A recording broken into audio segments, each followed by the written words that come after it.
5. Agenda additions and approval. I know Councillor. Yeah, I would, if I could, I'd like to add, and it can go under the Gadsby water line, but it isn't the same. The state of the water line to Wolf and Roseland, and it's the rural people that are asking if and when we have any dates possible that this might happen. And one other addition that I would like to make is, and it can probably go under rural fire update, is the tender for Denota. And we had some problems with rapid response last week. So just an update on some of that stuff. Was that 8.1. Fire update. 8 point what? 8.1. We got it real fire. Already. So we need a 6.3, and then his other one will just go under 8.1, Andrew? Sure. Hey, is there any other difference? Councillor Grover? My concern was the tender, that tender being down and it all brought that up, and we're gonna talk about that tender being down for 8-9 months. It's not in a fire hazard like we have, it's not acceptable. So you're talking about the Stettler tender? Huh? You're talking about the Stettler tender? Yeah. Mr. Grover's mic's not working, I don't think. Hello. Get closer to your face. So it is what Councillor McKay brought up. Yeah, well, that's good then. I'll give you a motion to adopt the agenda as amended, Mr. Chairman. Thank you, Councillor Nyberg. Any other questions? Before anybody else has something else. In favor, Councillor Grover? Great. Minute approval for our regular council meeting, May 23, and for committee of the whole minutes for May 23rd, 2023. Mr. Chairman, I've had a look at them. They look good. I will Thank you, give you the Councillor. motion to approve those. Any questions on them? Call the question, all in favor? Carried. There is no public hearing. We've got our first delegation at 11 o'clock. You had 2 minutes there. You had the regular meeting and the committee of the whole. Did you want both? Yeah, okay, that's good. That's fair enough then. Just to be clear. Okay, and we got a request to move to 7 for new business. 7.1, request for decision, protective services on call, page 10 of the docket.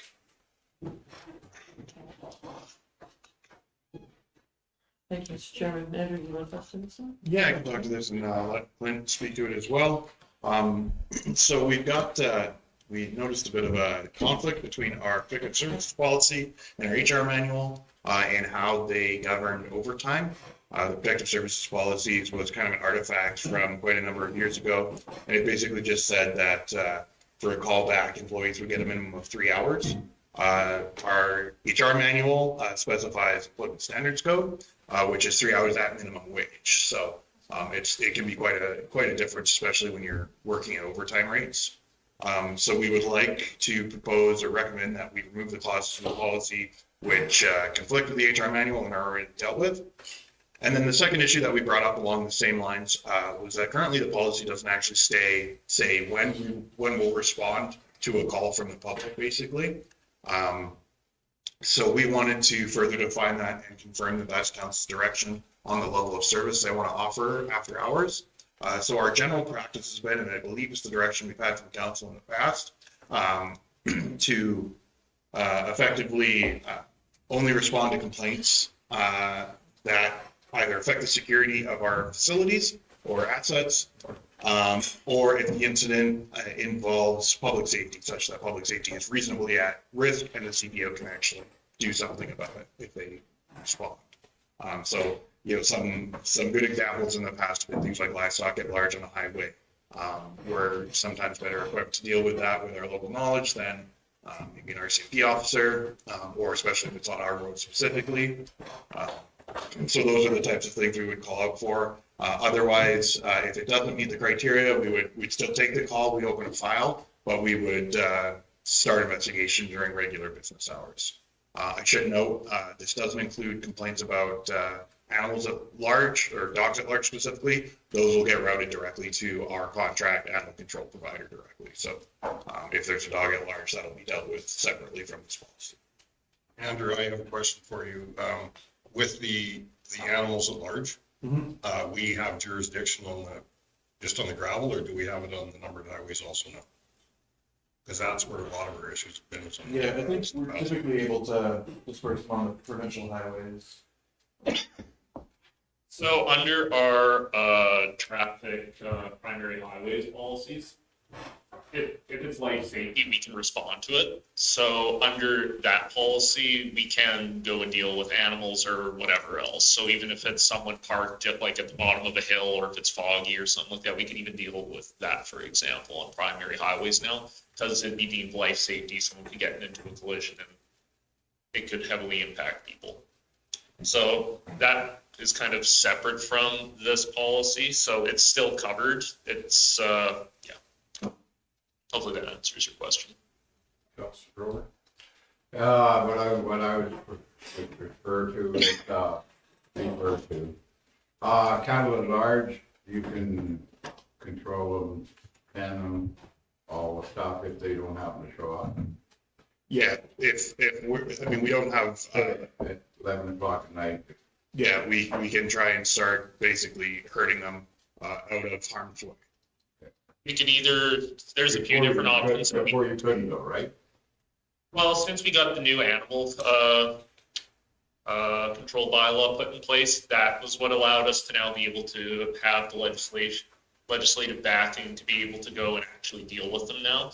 And I believe that got put in place in October. So since then, yes, we're able to deal with cows, sheep, any type of large animal. Correct. And if we can't contact the landowner, whoever owns them, then we get a hold of the brand inspector, and they come out and round them up and then put them for holding. And then they go with their mandate of trying to get a hold of whoever owns them. Councilor Stover? Yeah, I'm gonna make a motion to approve recommendation number 1 to repeal and replace the policy as presented. Councilor Stevens? Just a question, say unmonitored fires during a fire ban, would that warrant a call out, or is that a deal with tomorrow sort of thing? I'm just trying to get my head around where our line is for emergencies.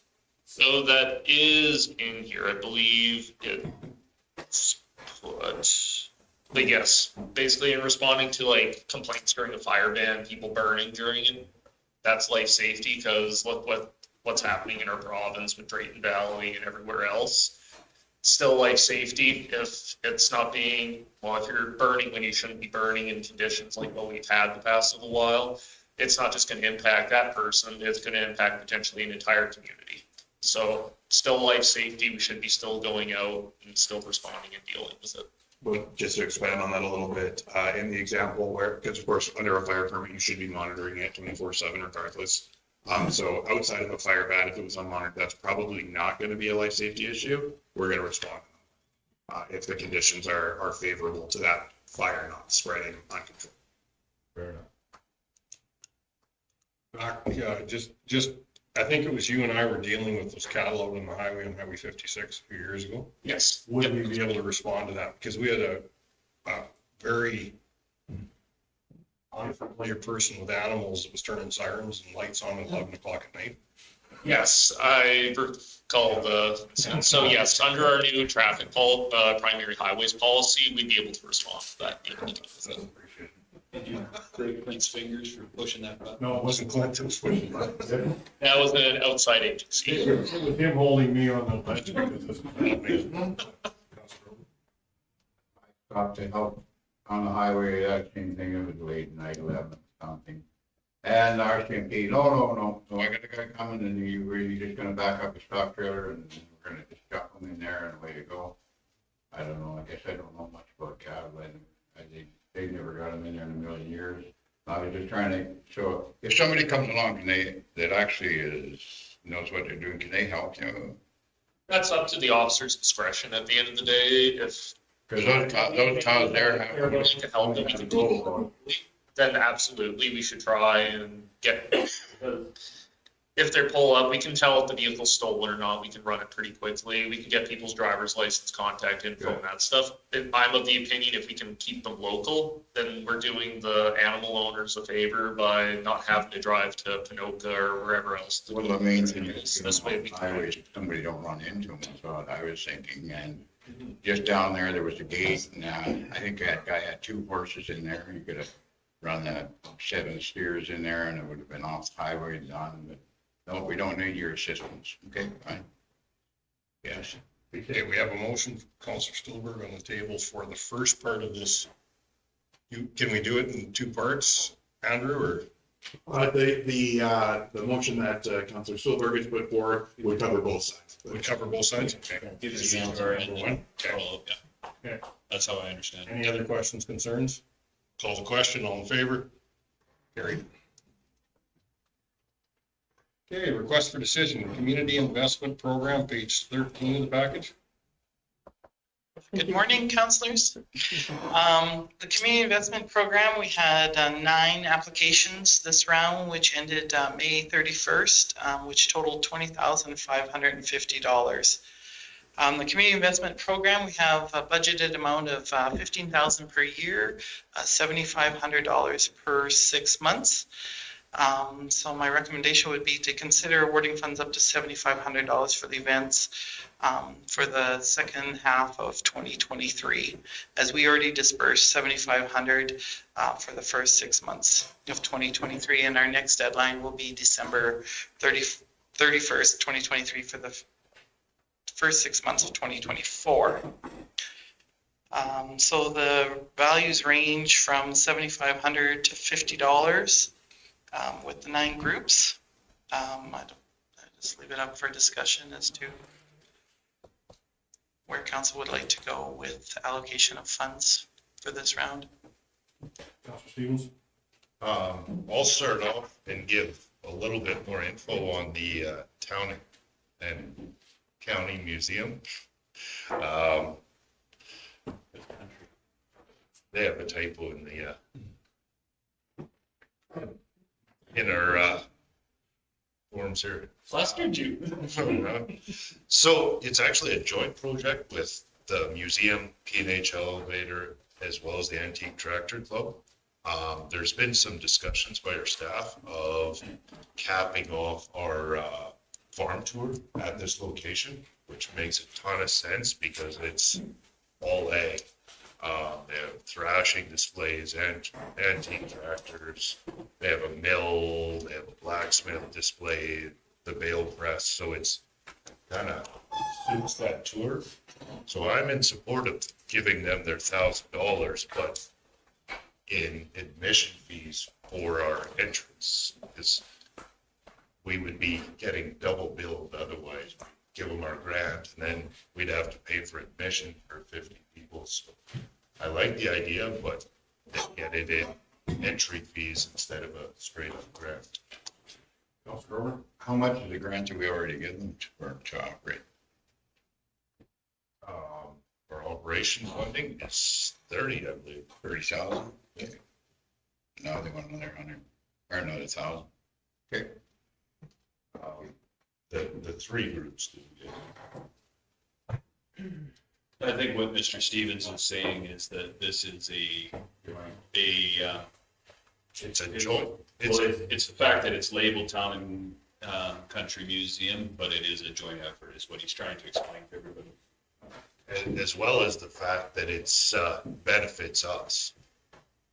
We're trying to do a quality farm tour, which is quite popular with those that go on it. But it would be unfair for someone paying $25 to go on a farm tour to then pay $20 on top of it to go into your last stop, I guess. Can we, Mr. Chairman, can we get some background on the Friends of the Big Valley School Education Society? What are they gonna do with that money? It's in your package. Playground enhancements, being at the Big Valley School does have some very poor, part of it, I guess, has some very poor equipment. So they're looking at replacing equipment, I don't know. I know they have been actively fundraising, and they also could be, I guess, eligible for RSPF partially, but it's playground equipment. But it's at the school, right? It's at the school, yes. Access so that anyone can use it. But anyone can use it at the school, correct.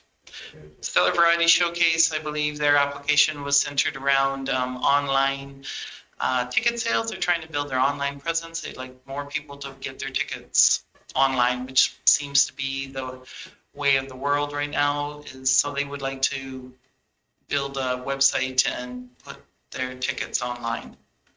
Stettler All-Star Team is the archery team that's heading to South Africa, I believe in July.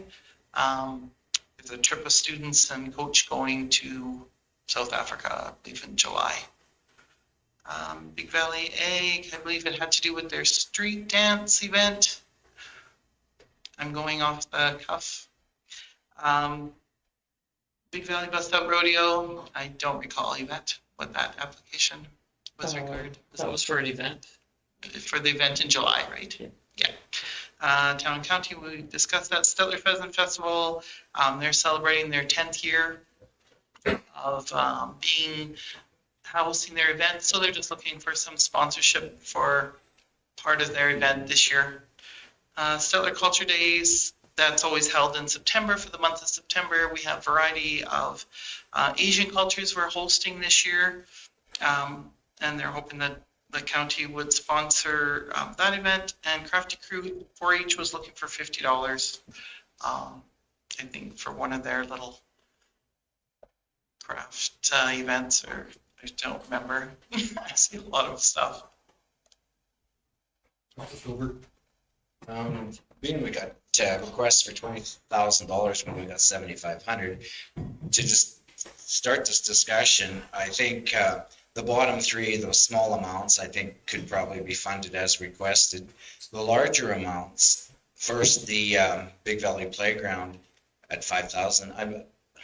I don't mind giving them some out of this one, but I do believe this investment program is more for events and sponsorships rather than capital purchases. And they would probably qualify under this recreation special project funding. Perhaps they could access a smaller amount from here, but to not probably the full amount. And another one that I picked up on is the team going to Africa at $7,500 request, and that's for 8 people. To me, that probably isn't fitting. So my suggestion would be for all the larger amounts to sponsor at $1,000, at the smaller amounts as is. So that is just slightly under the 7,500. So then I guess we could pick which of the bigger amounts we'd like to top it up to get it to the 75. Just taking a look at the budget, I think there is room in council to take the Town and Country Museum admission charge of $1,000. We could put it towards one of your, either, I'm not sure, Nikki, you might have to help me because I'm not sure where all the town halls are going, but we do have our citizens engagement, which we have a $2,000 budget. We've got $1,000 left in it. We have special projects, which we have $2,200 left in it. So we could maybe take that out of council expenses recognition for the museum to pay the admission for the people on the bus. Put it all through that economic development and do it that way. Yeah, we could also do it through the Rural Development Fund also. Yeah, that makes sense. Yeah.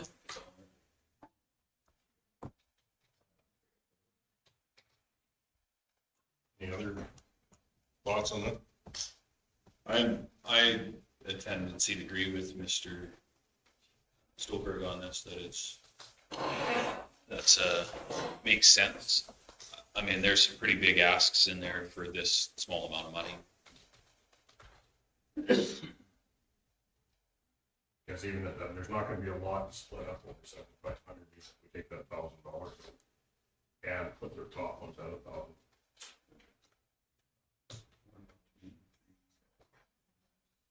We had about 6,550 maybe.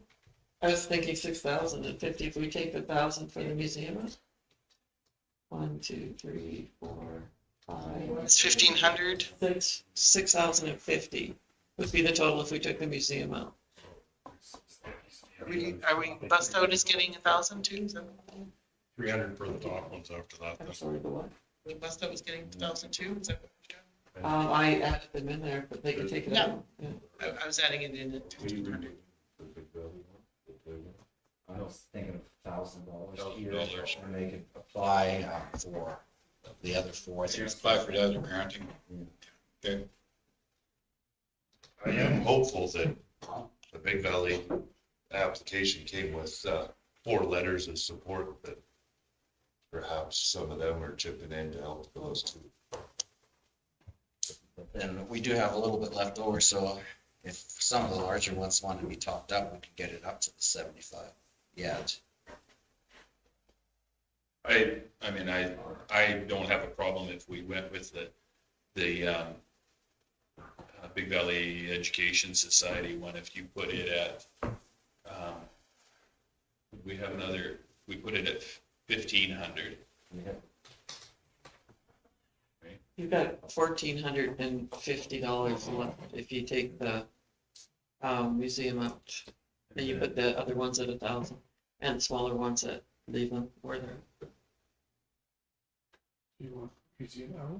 Yeah, we can take it probably out of the rural, whatever council advises us to do, but we could take it out of the rural development fund. My math says we've got more than we thought. So if we were doing 1,000 for everything over 1,000, except museum and all-star, then we're 5,000. Yeah, because we figured the All-Star is not eligible, right?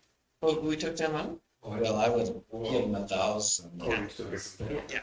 I think 75 is pretty rich for each. You could, if it's 8 kids, it's about $1,000 a piece per kid, right? You could spend for one. Yeah. That's- And they are undertaking other fundraising as well. Yeah. And if you went with Big Valley, if you give them 1,500, 1,500, and 1,500, go that road, just, or, yeah. Big Valley, go down to Big Valley Ag Society, 1,500 and 1,500. We gotta drop one by $50 to Open up make your the wallet. math They're work. not very- I could, I definitely, something I could definitely, the crafty crew, I would give them the $50. And the, How can you say no to friends of 4-H?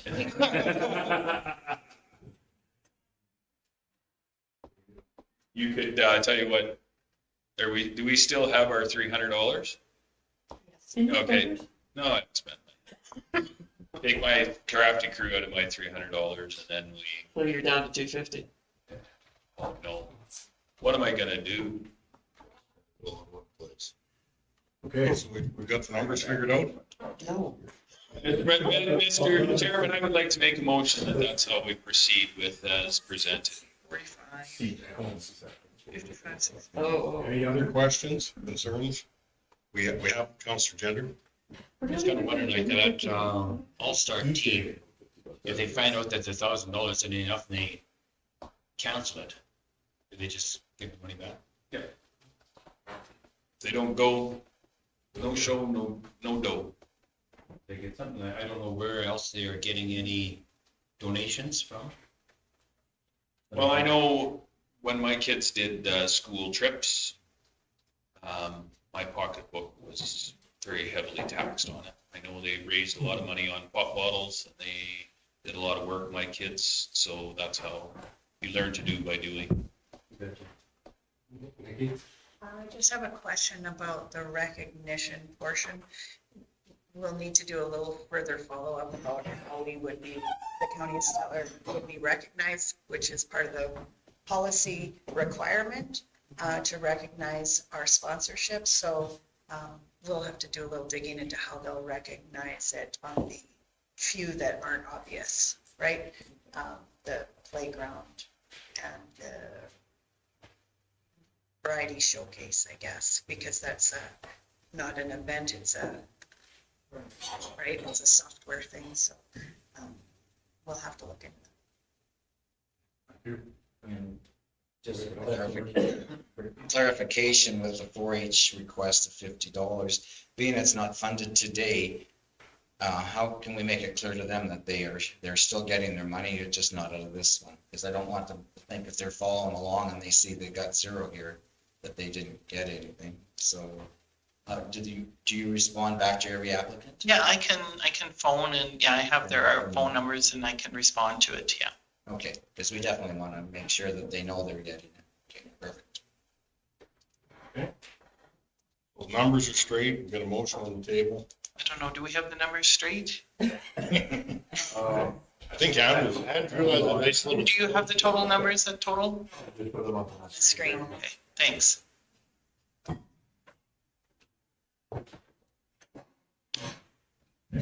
I'll call the question. All in favor?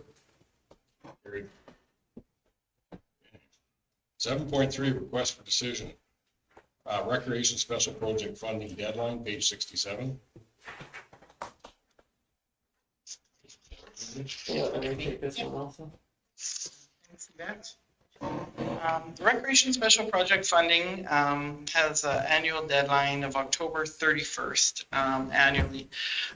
The majority of the applications are coming in on October 31st, so it's not giving me much time or any time to review them for completeness, accuracy, before they're getting sent off to the rec board for evaluation during the month of November. Then I get the evaluations back from the rec board probably the third week of November, and then I prepare for council for December.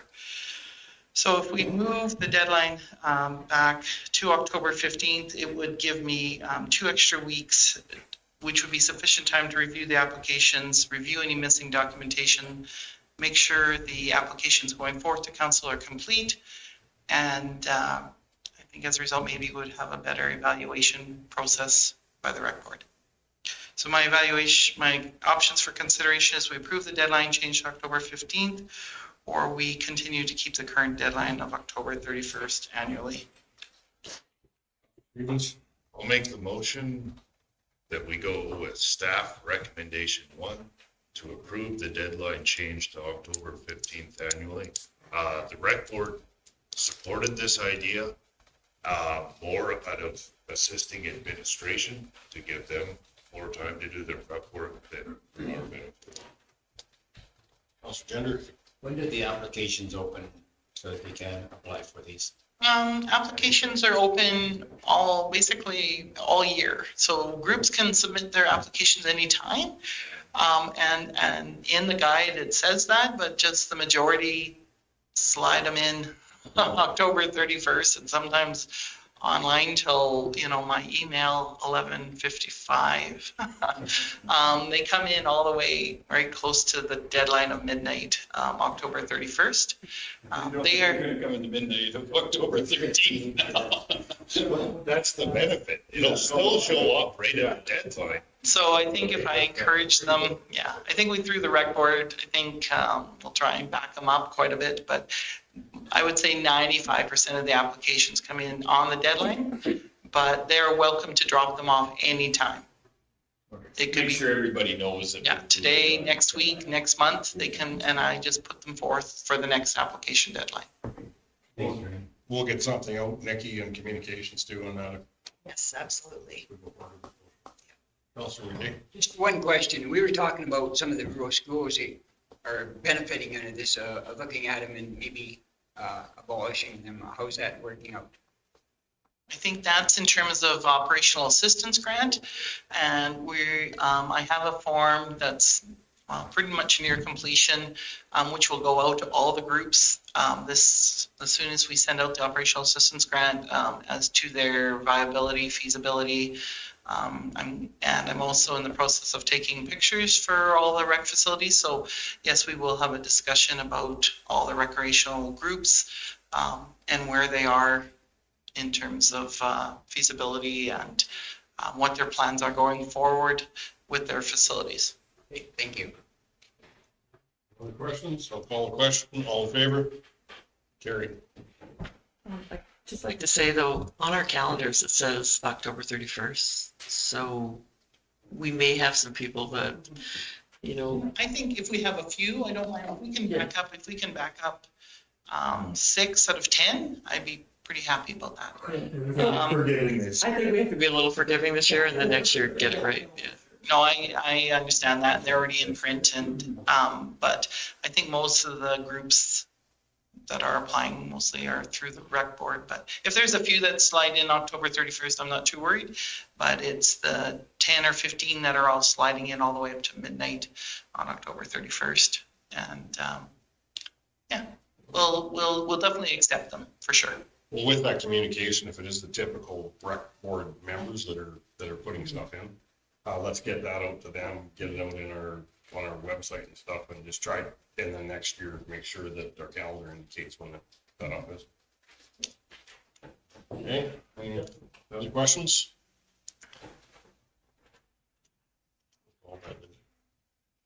Yep.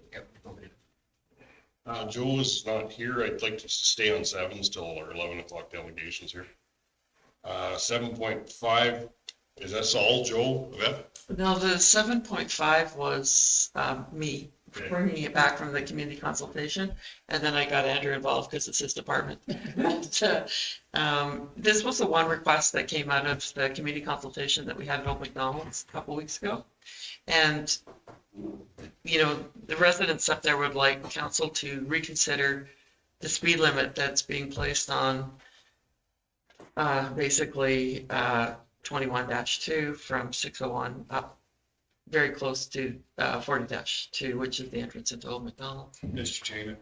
Chairman, I realize that everybody knows our guest, but we may need to do introductions for the people at home. So this one here Who is. happens to be a resident of this area.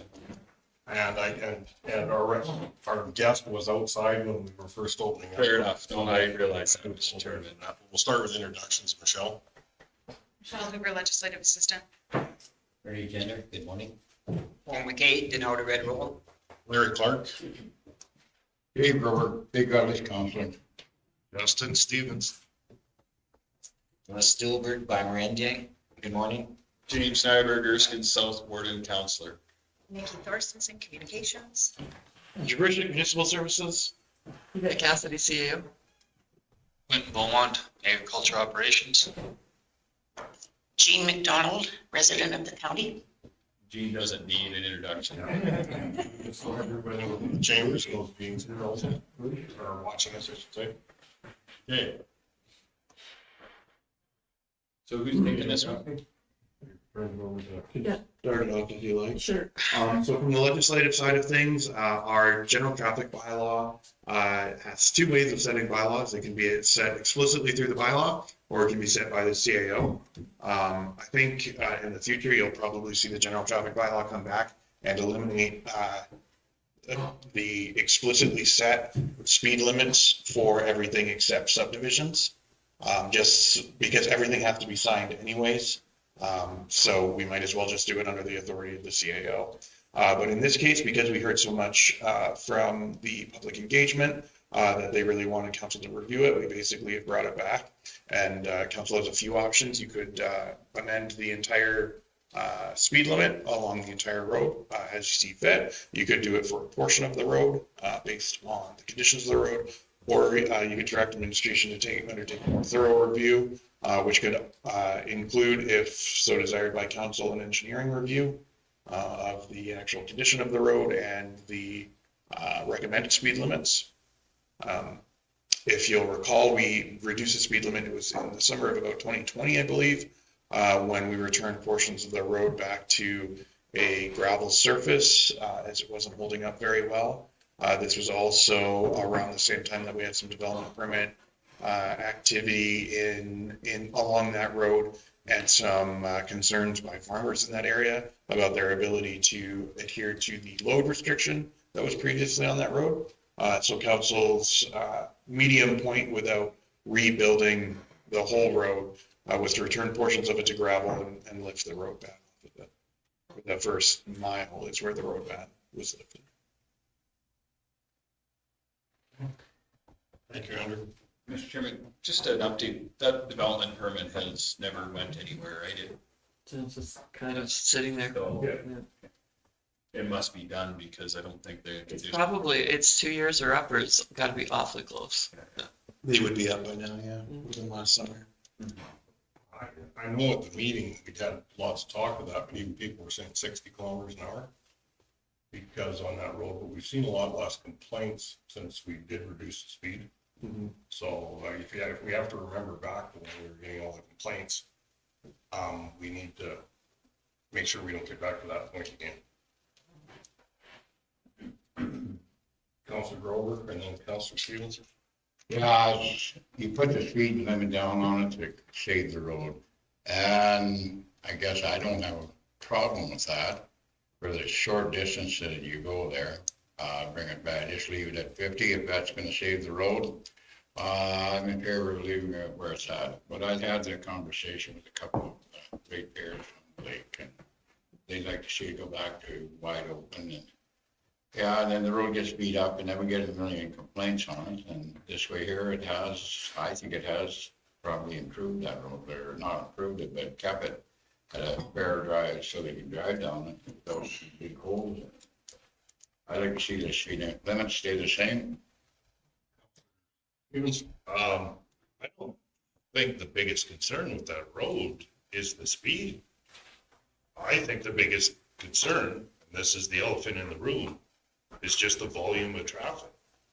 And that's where we get deterioration in the road. It's, you get that many vehicles on a road every weekend. That's where the road gets their conditions, that it deteriorates. So I don't think the speed limit really helps our roads very much at all. It's a volume. That's the numbers game that we have to deal with. Councilor Never. Well, if I remember right, when we were talking about this last time, there was an issue of dust control. And dust control seemed to be or abatement seemed to be the deciding factor of slowing traffic down there. I'm not necessarily sure that I agree that we were looking at it for the road condition as such, as much as we were that dust abatement. And I think at the time, if I'm remembering correctly, that's where we had kind of come up with the idea that it's slower traffic seems to knock down some of the dust. So that's where I think we were at on that. I remember a little bit differently. Okay, so where were you at on it? We went up and sat at, Councilor Gender and I went up and sat at that corner one day, and had a lot of complaints at that point too, with holiday trailers going way too fast down the middle of the road. And people within, part of it was dust and part of it was before we ripped ripped that road up. But that was one of the biggest concerns at that point, is you have people that maybe don't pull a trailer that often and going on a road that we're concerned that could be one of the issues. Plus, on the edges of the road, we felt it would hold up better due to the fact that we were slowing it down. So there was a number of conditions that were brought in, yeah, I know. And if that other development permit had happened, there'd be. Yeah, that's what I was thinking where we were at on it. We have placed wrap on that road. We also have, I think we used the D10 light oil, and we did lay it. And when I was up for the community consultation, I did drive it, and I did notice that, the sides are starting to push out. So I think we need to come in and bring it in, maybe apply some oil. And Joe's not here. I'm not sure if it's on the work schedule, but it could be, and then relayed. But if you drive fast on it and heavy on it, then it'll push up again really fast. If not, I think the biggest problem with that road is that it just doesn't stand up. I find every time that you increase the speed on the road, it's going to be, especially when you're pulling a trailer, the foot gets a little heavier and it starts pounding out the road. You start getting the washboard. I did notice when we had that consultation up at the old McDonald's there, right where the pavement was tore up. And then like in there, it was extremely rough on there. And I'll say like, okay, with the 30 or with the 50, people will tend to go 60. If you put 60, it'll be 70 plus.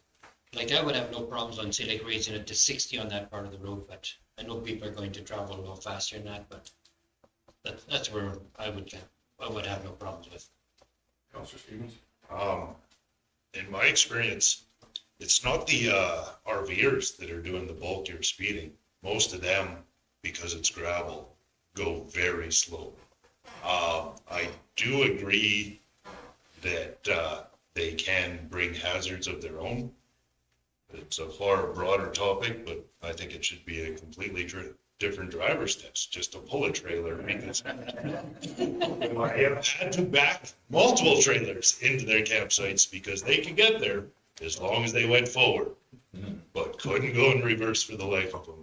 That's a whole broader topic that's way above our pay grade. Of all people. Couldn't find somebody else.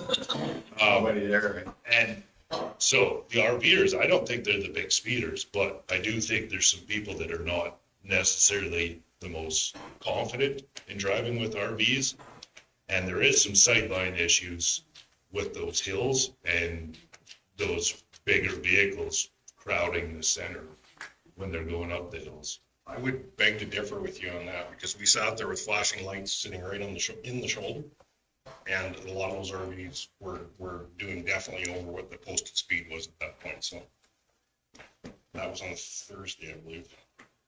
So, Councilor Grover, you had your hand up? Yeah, no, we've had it on one other road up there. We put road band on it, slowed down the traffic, and the maintenance dropped considerably. I'm just not in favor of letting the speed limit, let them rock and roll there.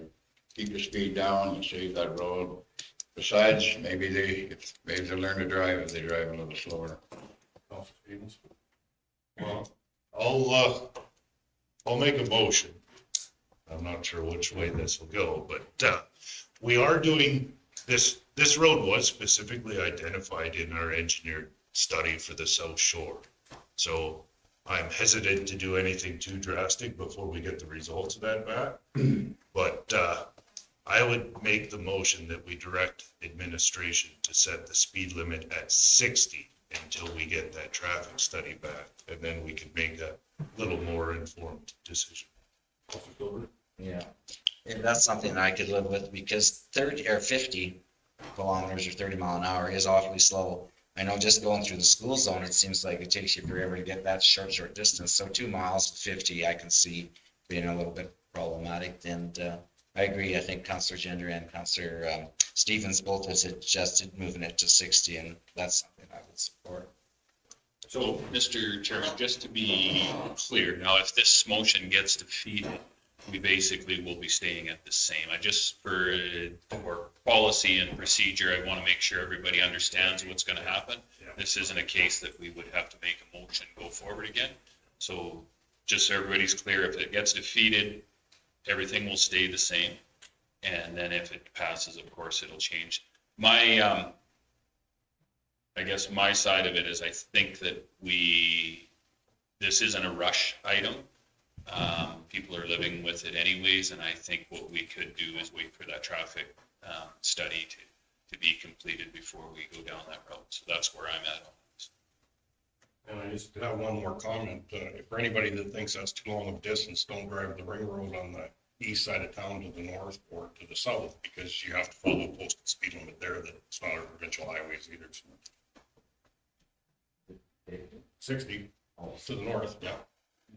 If you drive through Oregon along the coast, it's slowed down. They do it on a regular basis all over the world. Yeah, 60 all the way around out to the auction mark when you're hauling in and out of there, which is very slow. So. Okay, any other Proposal right now is to move it to 60. That's the motion on the table is to. Do we have some spare signs? I'd hate to just build new signs and then change it 6 months or 3 months later. Just flip it over. It won't get changed anyways. Get a Sharpie out. You'll need them somewhere else if you have to take them down. Yeah, I'm sure we've got some. If not, we'll get some. Yeah, it's only 2 signs. Yeah, it's not gonna make or break it. Okay, I'll call the question as per motion. All in favor? Opposed? Councillor Grover and Councillor McKay opposed, so it's carried. So we're a little bit there. We discussed it. We had a good, it's good to have that discussion about this. Request for decision 7.6, Bymore War Memorial and Hartshorn sign, page 73 of the package. Yeah, thank you, Mr. Chairman. This is me. So I received a request from the Cemetery Club in Bymore. They want to erect a war memorial. Thank you. We're looking at the area just west of the Bymore Hotel, which we actually do have it as kind of a public area anyway. We have our bulletin boards up there, the mailboxes are there. I think there's a trailer dumping station there. It's kind of a mixed bag in there. Because I did mention that. I said, isn't there a trailer? Anyway, so they like this area. I see, it's up to council, but I see no problem with it. I just think that we should do something formally, like, enter into a lease, and we would have to advertise this if we were going to lease out some of our parkland MR. Yeah, I believe that this is probably the best location because it is basically a park type area. And in the month leading up to Christmas, it's all decorated and everything as well. And I would like to make the motion that we approve their request for placing their war memorial in the park with the administration's guidelines to do a lease or a proper placement.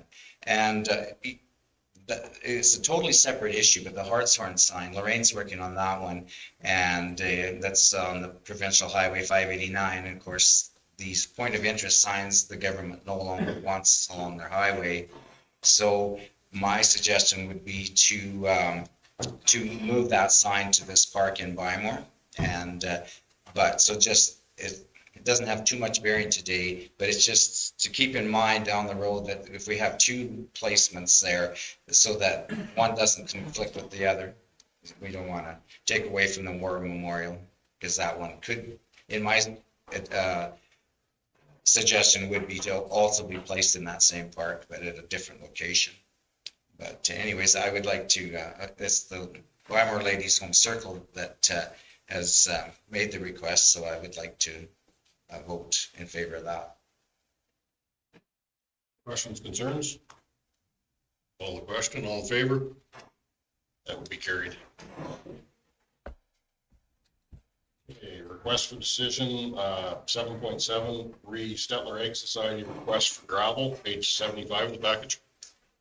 This is me again. So we've had a request to help the Stettler Egg Society out with their construction of their new facilities. We did make a motion last year to donate or do enough work up to $25,000. You can see by the costing I gave you attached to this, we're at $9,300, I think. Though this isn't in-kind work, it is a small amount of money, and we costed it out at under $3,000, and we don't have to haul it, and we don't have to place it. So I was wondering if council would make an exception and allow us to donate the gravel. Councilor Stevens. Question for administration. How long is this motion good for? I'm not opposed to this project, but is this going It's to just the be? administration wants clear direction, so this is something we don't typically do. Yeah. The motion states in kind, not necessarily product in kind. I just don't want them to have the impression that there's a tab and they're, oh, no, we got more coming, sort of thing. There was an ask though, and really, when you look in kind, if you're paying for fuel and wages and wear and tear on trucks, or you're giving them in kind for gravel that we've crushed and sitting in a pile, to me, it's still product that we have that. This is just something we typically do. We typically don't, I agree with that, but they did come forward, so. Yeah, no, I'm good with that. I just didn't want them thinking that, oh, the tab's at 12,000 now, we have another 13 to go. They might. But at that point, those requests would come to us on a regular basis. So. This is only $2,000 for gravel. 29. 50 cents. 29.78, 55 cents. Oh, 55 cents. That was out of nickels. Councilor Stolberg. Yeah, Yeah, no, I definitely support this. When the Ag Society did their presentation for their rodeo facility, I mean, it was a very well done presentation, and we were all gung ho to get behind it. And the use of our equipment to get that going, it took far less than we thought it was going to, so there's room. And I mean, it's an incredible economic development driver for this area. That facility brings a lot of business to this area, so I definitely would support this. So I would make the motion to support it with a donation of gravel of the amount of $3,000 worth of gravel. Was that, your hand was up for Councilor Golden, Councilor Gender? I'm not really sure whether Councillor Stevens, okay, this was, the original motion was made back in April of 22. Yes. So how is it gonna be working for our finances? Are we gonna continue it every year? Or are we gonna close the books on something and then have Maria come back to us again, say like in a year's time, that sort of thing? I'm not 100% sure, but we do have representation on the Stettler Ag Society from council, right? Councillor Stevens sits on that board? No? I don't think we do it. Nobody anymore? Oh, okay. I guess we could write a letter and ask them, how much more they're expecting and maybe get a clearer idea. We could bring them back to the next meeting.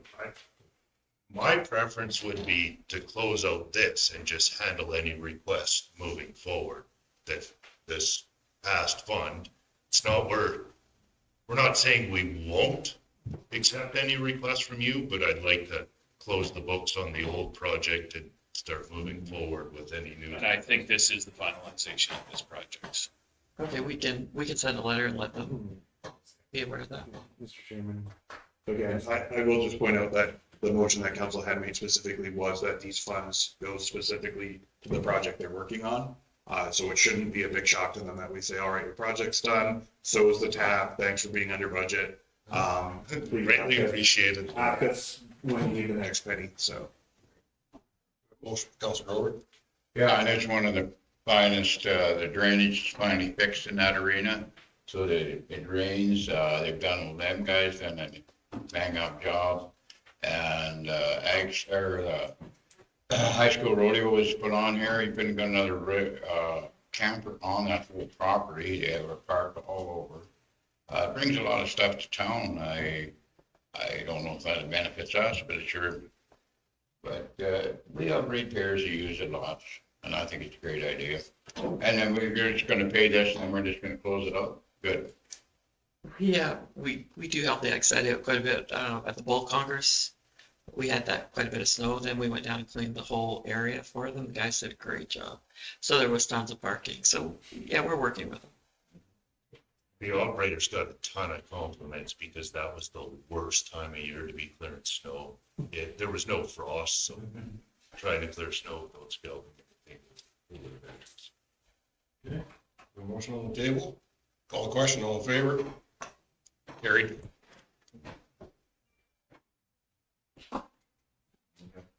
Yeah, I have a delegation here now.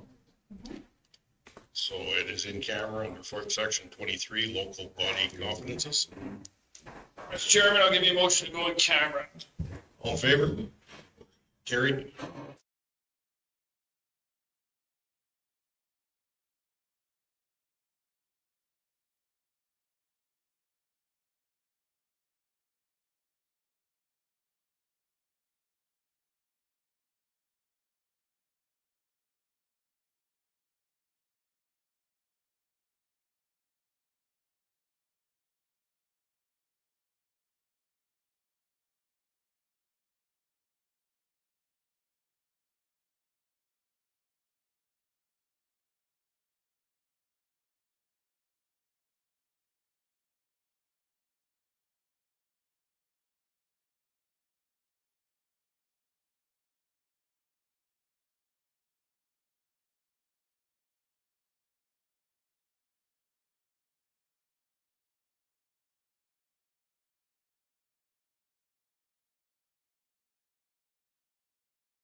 7.4.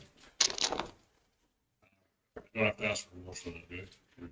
7.4, request for decision, laneway snow plowing. Joel's up, you've been out in the hallway and.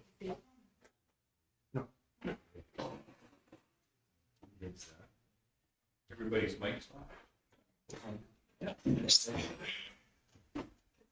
So Michael. Testing. Thank you, council. So through the chair, we, We've got Parkland up on the screen, Andrew. Oh, sorry. What page are we on? Andrew and I have been working on the amendments, the changes for the laneway, the snow ploughing and laneway ploughing agreements, and the modifications that we wanted to bring back through policy 2.29. And after our discussions with council and committee of the whole, we agreed to bring back the changes, the modifications to some of the policies, or this policy specifically. The changes that we made are the financial changes of modifying it for the $100 worth of administration fees, and then the $100 each time we go in and do ploughing and snow clearing, and then $50 for each quarter kilometre thereafterwards as well. We've changed some of the verbiage on it, and we've also linked it in with the fee bylaw. But these are the discussions that we talked about and agreed at the last committee. I'm open to any questions. If I could just elaborate as well. So the policy you're looking at, link basically only establishes that there will be a fee per occurrence. The actual details of that fee will come later in the fee bylaw, because that's how we levy our fees.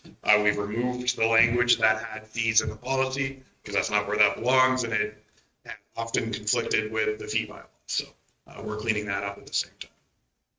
Is there a deadline in here?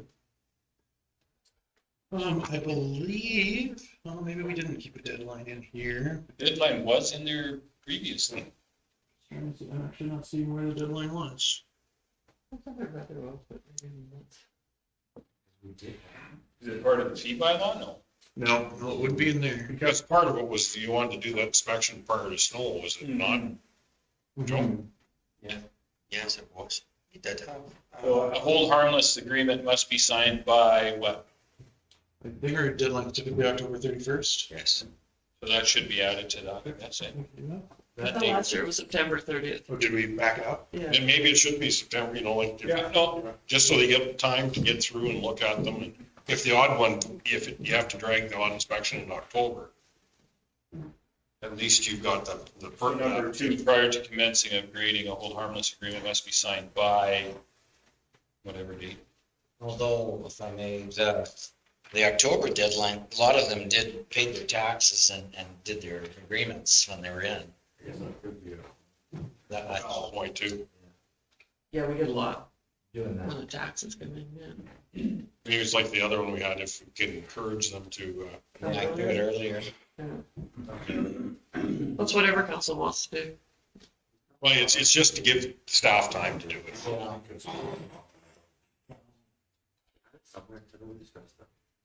Well, and Mr. Chairman, I think part of this too is we may or may not see a decrease in the amount of people signing up too as well. So that may not be as taxing on staff if there's less participation in this program.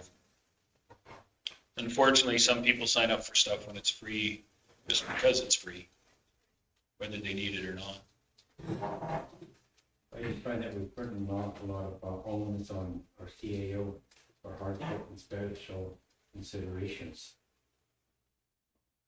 That gives her the power to do that. That one has to stay in. You bet. Yeah. The fire trucks or an ambulance or something. Fire truck, ambulance, or There's just no way to quantify all the situations where we think that council would think it reasonable to deviate from the policy, so we give that discretion to the CAO. Yeah. And- Get people that maybe are undergoing some treatment and they need to get out.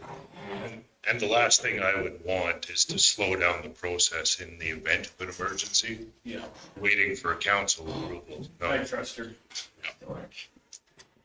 I think it's appropriate.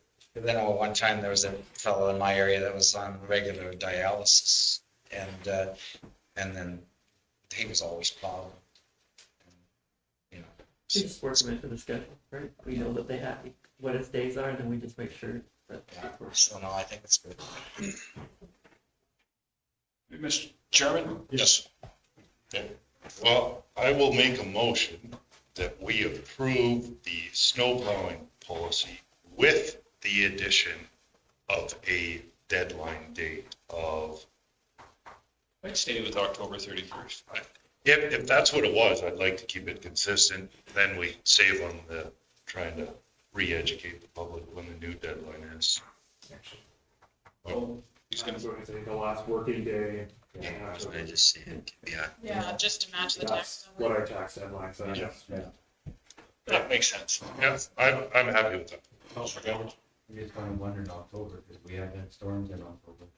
But we had, that was our old dates before. It's, as long as Public Works feels they got time to go and inspect them, that's the biggest thing. They, Typically, October 31st, you're taking the kids out for Halloween, that's when it's gonna snow. that's happened so many years. That's, Next day. But it's not, yeah, next day it goes away, right? But I think our guys handle it. the last working day in October? Yeah, I'm good with it. Okay. Any other questions, concerns? Councilor Stover? Well, two things. The biggest thing is they don't have to wait to the last day. With doing their agreements, with doing their taxes or anything. Because all of a sudden something comes up and you can't get in, and then it's a problem. And my other comment was, for the public, we've had quite a bit of discussion on snow plowing, and it tended to look like that service was going to be discontinued in the county. So I'm happy to see that it's going to be continued, even though there is a fee attached. I think it's still a good service for the people in our communities that have no other options. Plus, looking at our neighboring municipalities, a lot of them had a fee for service charge with that also too, so.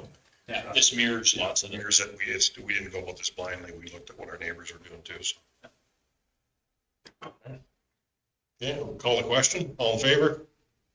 Carried? Thanks to administration for bringing this forward. Sometimes we forget about it and it gets, we're panicking on October 31st to look at this, so kudos. 7.8, request for decision, Parkland Community Planning Services Funding Model, page 77 of the package.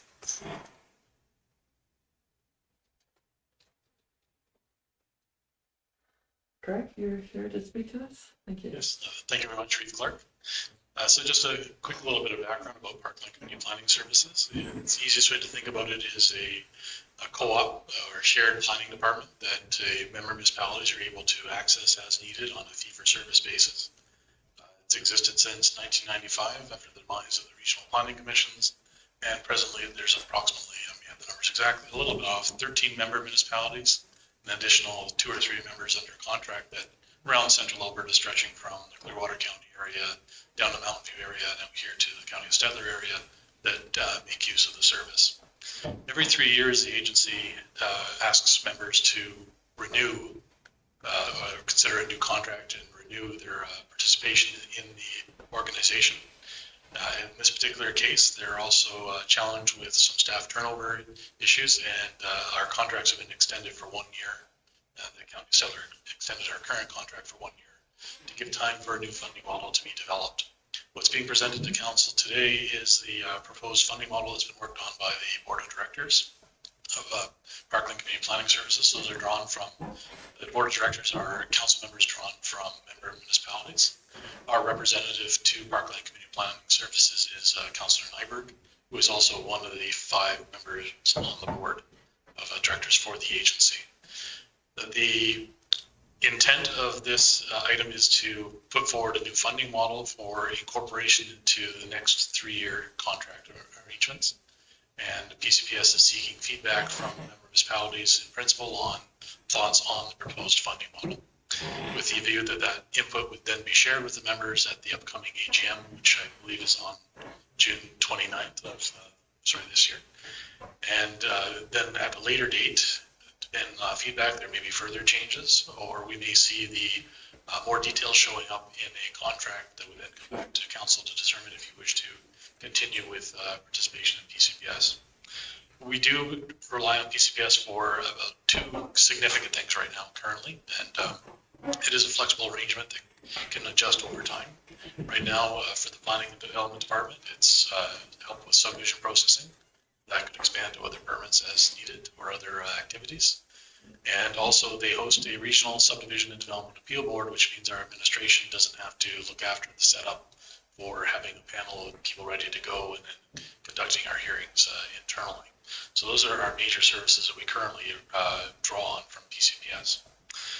The proposed funding model is different than our current contract. Our current contract involves a $20,000 minimum use arrangement. So we would have to have drawn on them or bought services from PCPS at least up to that level in any given year.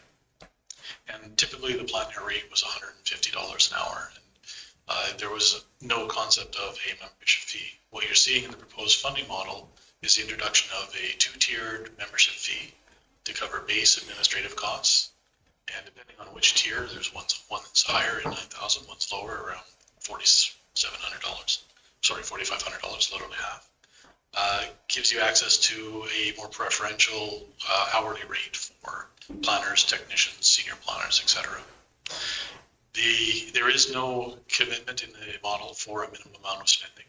So it is possible that if you only had 10 hours of service a year, that's all you would draw on. But more likely than not, at our current levels, we'd be in the 100 to 200 hour range or a year type area. The other thing to note in this is that the regional SDAB service would be combined in either the $4,500 charge or the $9,000 charge, depending on which tier the county wished to sign up for.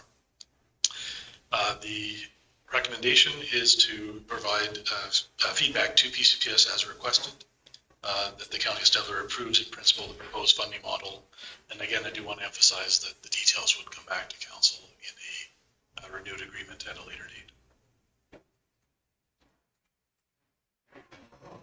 So, Mr. Chairman, thank you. Craig, he pretty much could rattle those statistics off the top of his head. I don't know how he would know all that stuff about the Parkland Planning Commission. Almost like you used to sell for them. So this proposal, actually, when we were putting it together at the board level, I did have that kind of give it the once over as well, just to kind of give us an idea of what makes sense. We're at that real borderline cusp. If we go with tier one,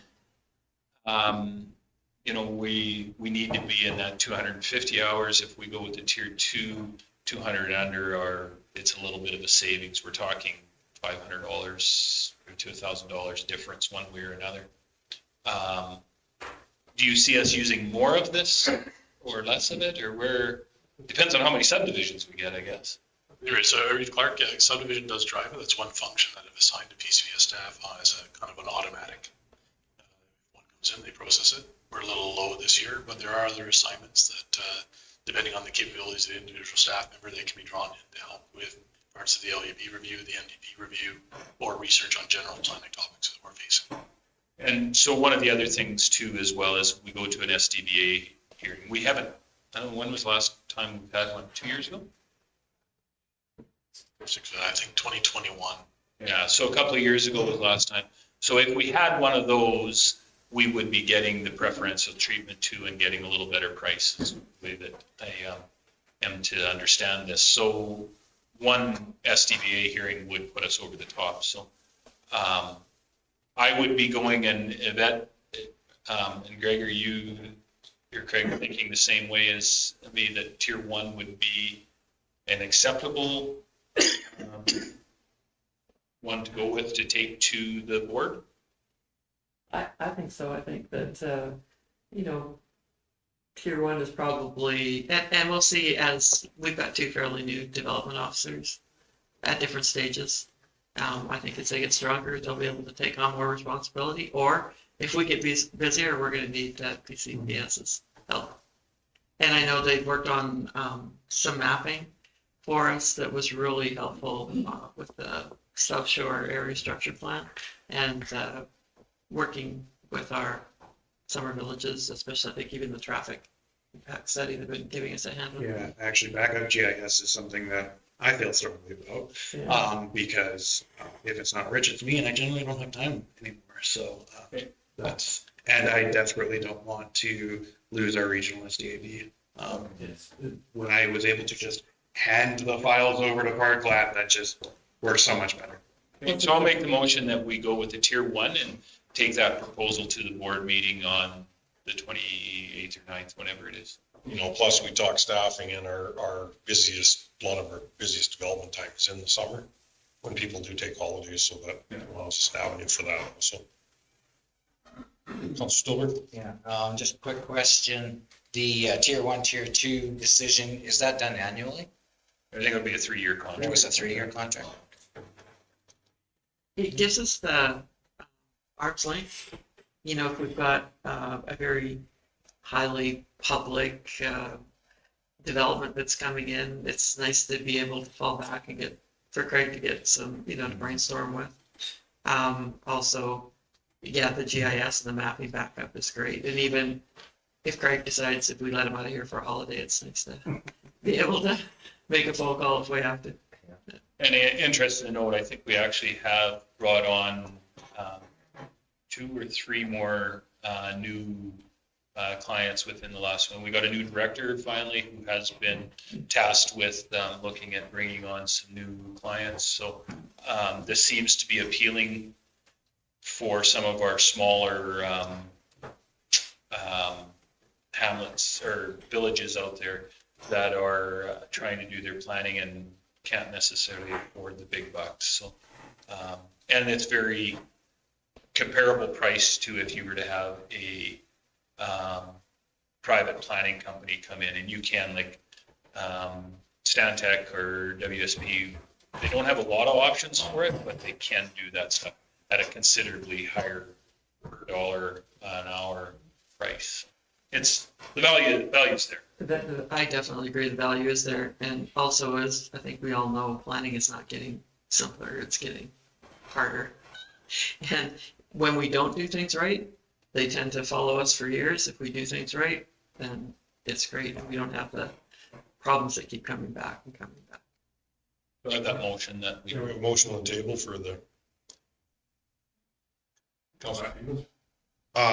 I definitely see the value in that appeal board being turnkey, arm's length. That's a huge bonus. My question is, do we anticipate our need for their planners going up or down in the short term? I know we added 1 to that department, and I fully expect there to be a learning curve there, but do we anticipate it going down with that addition or going up, since we have some lofty plans in the LUB, MDP? I think that's where Yvette was getting at is, and both Craig were getting at, that we have with basically 3 major projects on the go that I would think we would want our guys to be paying attention to, so some of this other stuff can be shelved back to Parkland, is kind of what we've had that discussion in the past.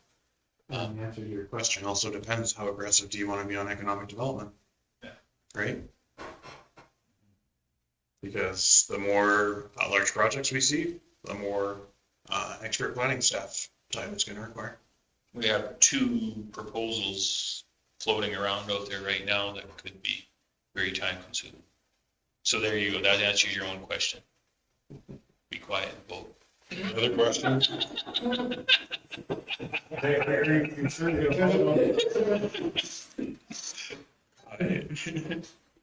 Other questions? I'll call the question. All in favor? Notice I didn't tell them how to vote. I just told them to vote. That's in the section of the MPA. Okay.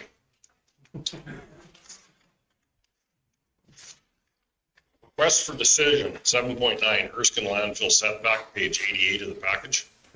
Justin's problem. Thank you, Mr. Chairman. We'll let Craig speak to this one also. Thank you, Reeve Clark.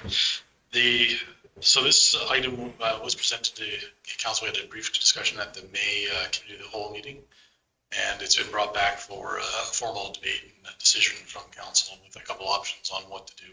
But it's just a brief recap. The issue is the landfill that you can see in the middle of the air photo that's in Erskine on the north end. And the first ring that you see around that, that is a 50-meter development setback. And right now where we're at is the bigger ring that you see around on that, which is a 300-meter setback, which is a function of the matters related to subdivision and development regulation and provincial regulations that were put in around 1995. What that ring means is that we're not able to have any new residences or properties or parcels created for residential purposes, a school or a hospital. We're not likely to build many schools and hospitals, but our phase 2 subdivision for Erskine, you can see it on the right-hand side of the screen. The dark rectangle is the stormwater management pond, and the hill above it is where phase 2 would be. And then there's a couple other lots just below that for part of phase 2, just opposite where you see the running track in the air photo. So without a reduction in the setback to the 50-meter mark, we're not able to move on with our own land development plans. And in addition, you can see south of the landfill and extending off to the west, it does have an impact on some of the existing properties. So existing dwellings, okay, we could still deal with additions, we can deal with approvals for decks, that sort of thing. Brand new dwellings or brand new lots for dwellings, the answer is no until the setback is dealt with. So the regulatory approach has changed. We've actually made 2 attempts previous to get AEP approval, and we were denied a request for the variance twice. And the regulatory system now is there's almost a self-assessment system where if we can obtain an engineer that's prepared to sign using the professional accreditation, that they have done the same assessment that AEP would have, those guidelines are set out as part of the regulation, then the subdivision authority can give a relaxation for the general area, not just house by house, down to the 50-meter mark. So the 50-meter setback has been looked at in the past when it started in 2013 and then continuing into 2015. The county had hired a group called Genevar, which became WSP Canada, an environmental engineer specifically from those 2 firms, to do an assessment, do testing around the landfill. And that included some groundwater monitoring wells and some gas monitoring wells. So we thought with the change in regulations, we would approach WSP, who has the leg up in terms of all the work done to date that the county's already paid for, to go back and say, here's the new regulation. Here's the certificate you have to be prepared to sign. Based on what we've done to date, are you prepared to sign the certificate for us to move on with the subdivision? The conclusion they came back with in early February for us was no, because our previous recommendation was qualified, but it needed to do post landfill closure monitoring. The landfill itself has been closed for about 40 years, and we don't have the greatest records on what went in it, what the depths are, and our first monitoring offsite for those impacts, critical being the groundwater and any landfill gases that may be migrating towards the residential area, just began in 2013 and 2016. So what they've identified is that on the outside, we could be doing monitoring for, say, 25 years to demonstrate that the landfill gases are below the standard, not causing an issue. If we're really lucky and we do monitoring over the next 10 years, maybe there's enough data at that point. We don't have to do a full 25 years for the engineer to be able to sign off. There's also the possibility of looking at it and finding if there's engineering solutions or other mitigation measures that would lead to the engineer being comfortable to say, I'm prepared to put my professional credentials on the line here to say that it's suitable, provided you do X, Y, and Z for that residential purpose to take place. 25 years and at a cost of $30,000 a year for monitoring is a pretty big pill to swallow.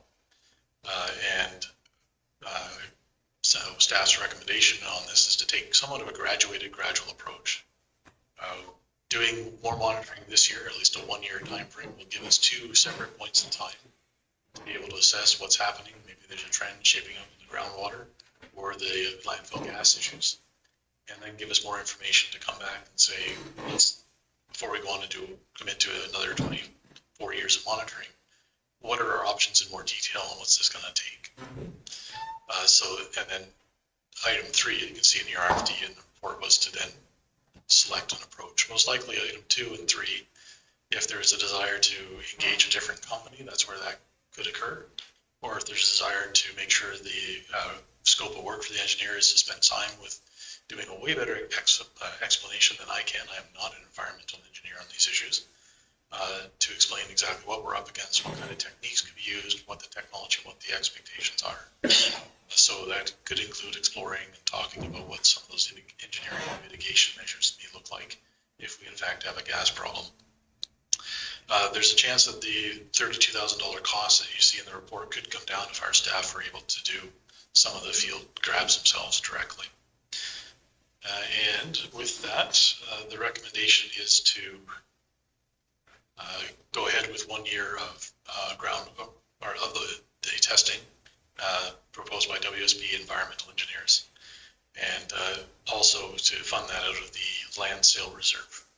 With that, Reeve Clark, I'm happy to field any questions. I do have one question. You mentioned before you could, if there was lots for sale, you could ask on a 1 per lot. So you did show in that one picture the 2 lots. Would that be in that number 1? Where it cuts into the 2 lots just? Yeah, so that corner right there that Andrew is highlighting, that is kind of a questionable area. So the regulation, the words it says, we're not supposed to create a property line to accommodate a residential lot within the 300-meter ring. And I think what you're seeing there, at the time that phase 1 was done, the regulation may have been worded slightly different. It used to be that the building envelope for the house couldn't be within the 300-meter ring, which meant that what you see is that the backyard gets impacted, but not where the house would be. We wouldn't be able to recreate those 2 lots. You can see.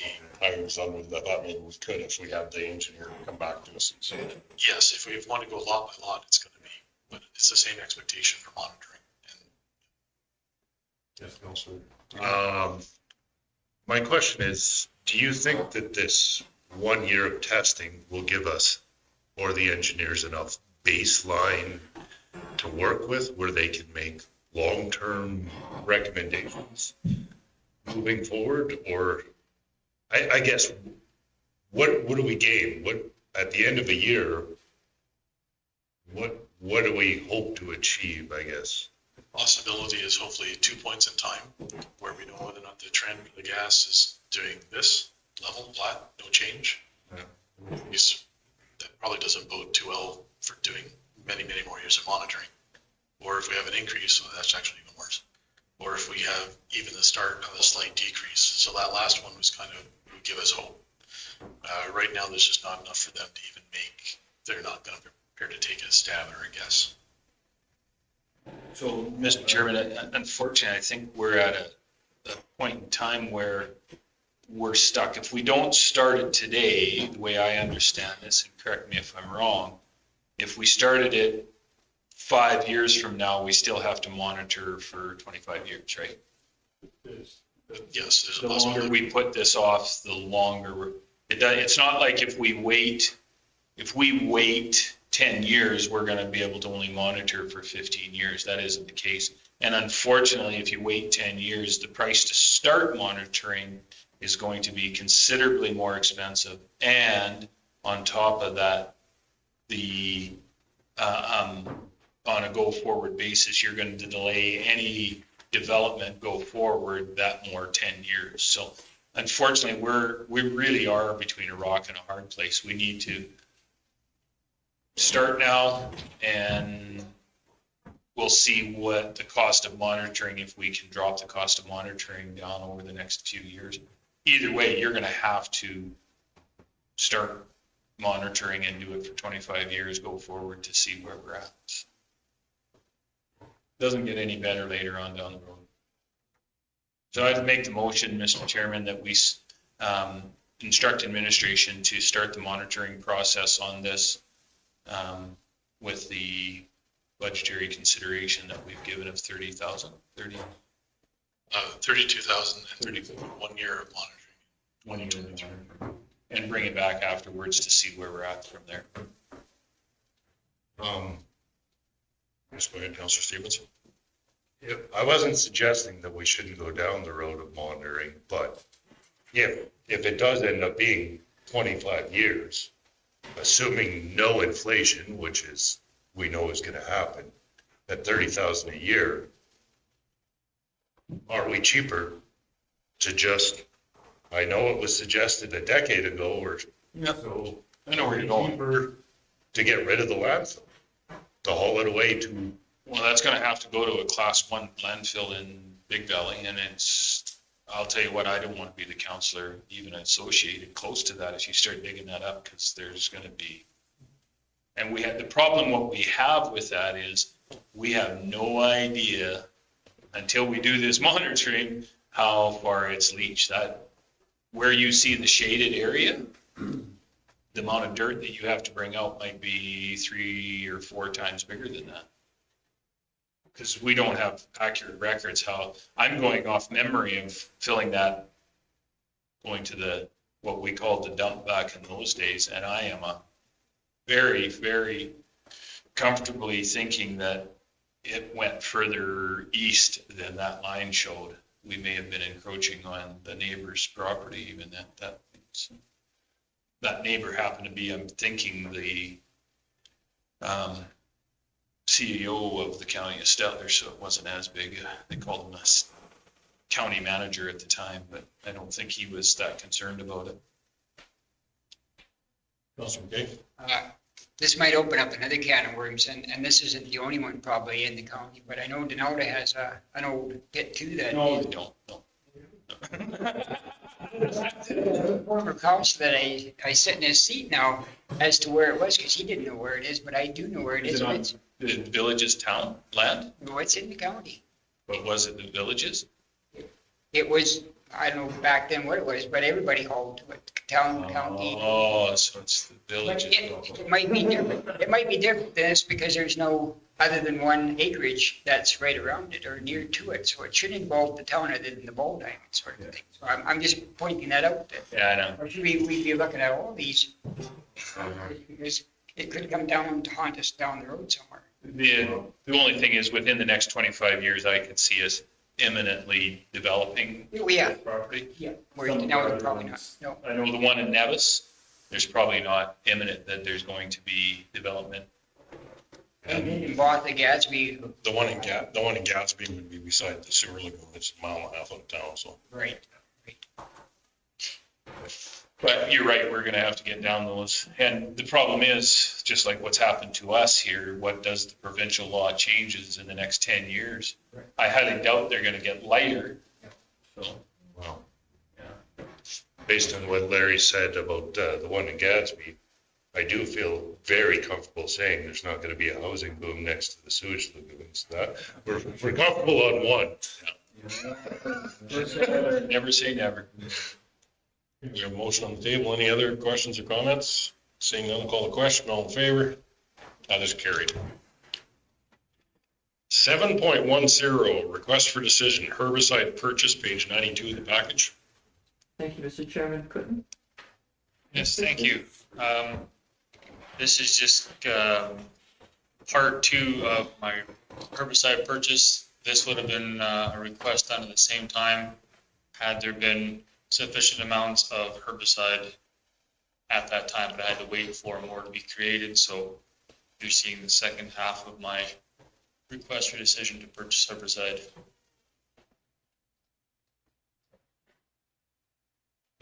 For roadside use. Where are we at on this? Who's, Mr. Stevens? Make a motion. We'll do that. We'll make a motion that we approve the purchase of herbicide in the amount of $39,224. I do have one question. When do we anticipate starting our spraying program in the county? Monday, June 12th. Yeah. So now we're waiting on wind and rain.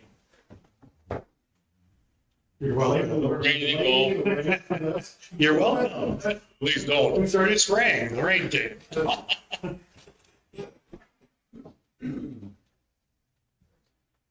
And we're the north third of the county this year. That's correct. That's essentially 601. Yeah, give or take 601 north, yeah.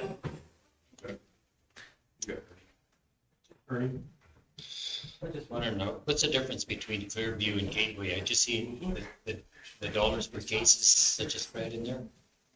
Gateway is an adjuvant, so it's used, I mix it with Clearview. and it helps it stick to the plant. So it's just a added ingredient to go along with the herbicide. So you be purchasing both of them? Correct. In the past, you used to be able to buy Clearview, and for every box of Clearview, they gave you a box of Gateway. They no longer do that, so you gotta purchase it separately. Thank you. Councilman King? I'm just wondering, is this just for vegetation or brush too? Is it all covered under one? The program or this herbicide? Chemicals, yeah. This chemical Clearview is for broadleaf control. Thank you.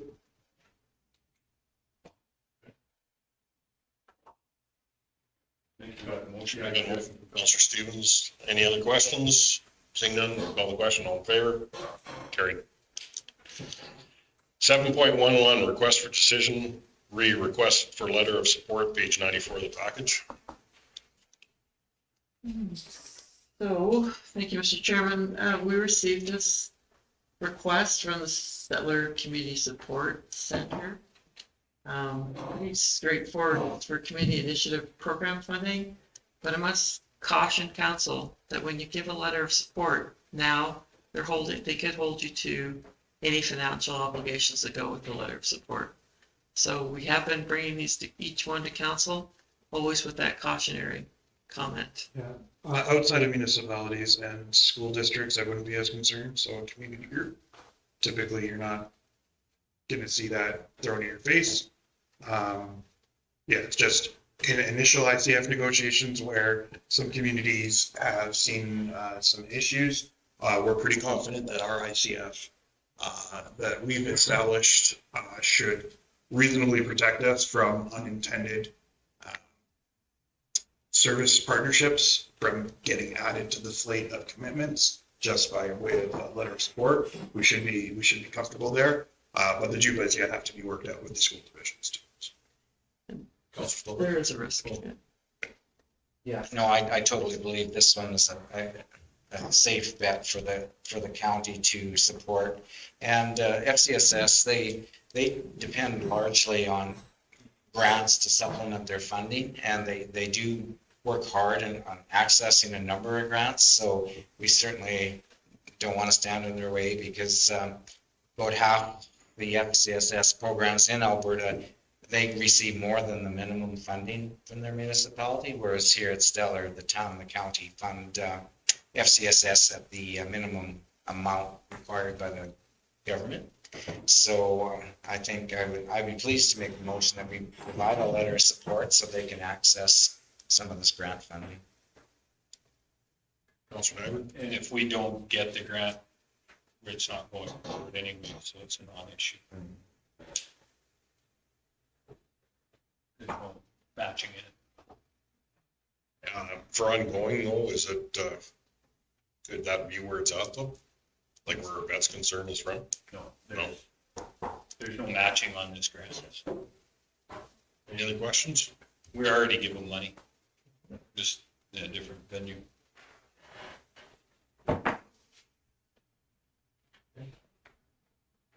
Council Stolberg, you made that motion? Gotcha. If Any other questions for that? Seeing none, we'll call the question. All in favor? Carried. Request for decision lease land bids, 7.12, page 96 of our package.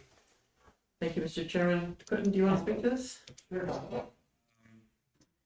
Thank you. As you guys are aware, we had 2 parcels of land that only had 1 year of leasing under them. One was a pasture land up in Camrose County, northeast of 354121, and the other was part of Northwest 193819. That is 40 acres of swath and vale that only had 1 year contracts on them for one reason or another.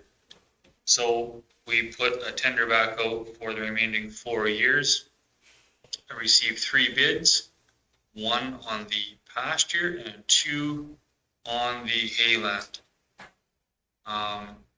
So Jim Long was the one that swath and baled the land last year at the shop, the hayland. And he has expressed interest to match the high bid of $2,200 set by Dwayne Bowman. And Gordon Lane was the only one to put a bid in on the pasture.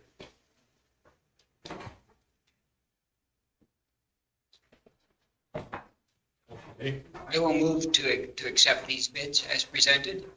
Number one. Questions or concerns? Seeing none, call the question. All in favor? Carried. Okay, that will take us back to item 6. Council's request for information. 6.1 Gadsby Waterline Phase 2 and 3 update. Councilor Bender. I was approached by another landowner over there that has 2 wells, and it's been about 2 weeks ago, and they're both dry. So he's just kind of wondering, okay, what's the status on at least phase number 2 that he would be on. Is this one that was signed for Phase 2? Yes. I'm just kind of wondering, okay, like whether our funds still there. I know that we are well past the tenders, say like that were tendered out. Whether, I believe we have to then go to a full tender, whether we start tendering it now, because if we start now, it could shorten up the process on it. Which we didn't budget anything this year for it, so that would say that our funds are not there, Councilor Bender. Well, like when we had budgeted for it, we had kind of put all the funding together for all 3 phases. And we had agreed to go ahead with those funds at that time. Go forward with that many funds, but then we also talked to the fact that we're gonna do the master water study. And then we'd make decisions based on when that master water study is completed. Councilor Stevens?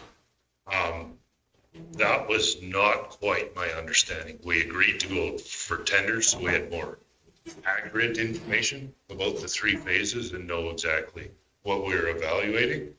But my understanding was that the funds weren't there, considering we took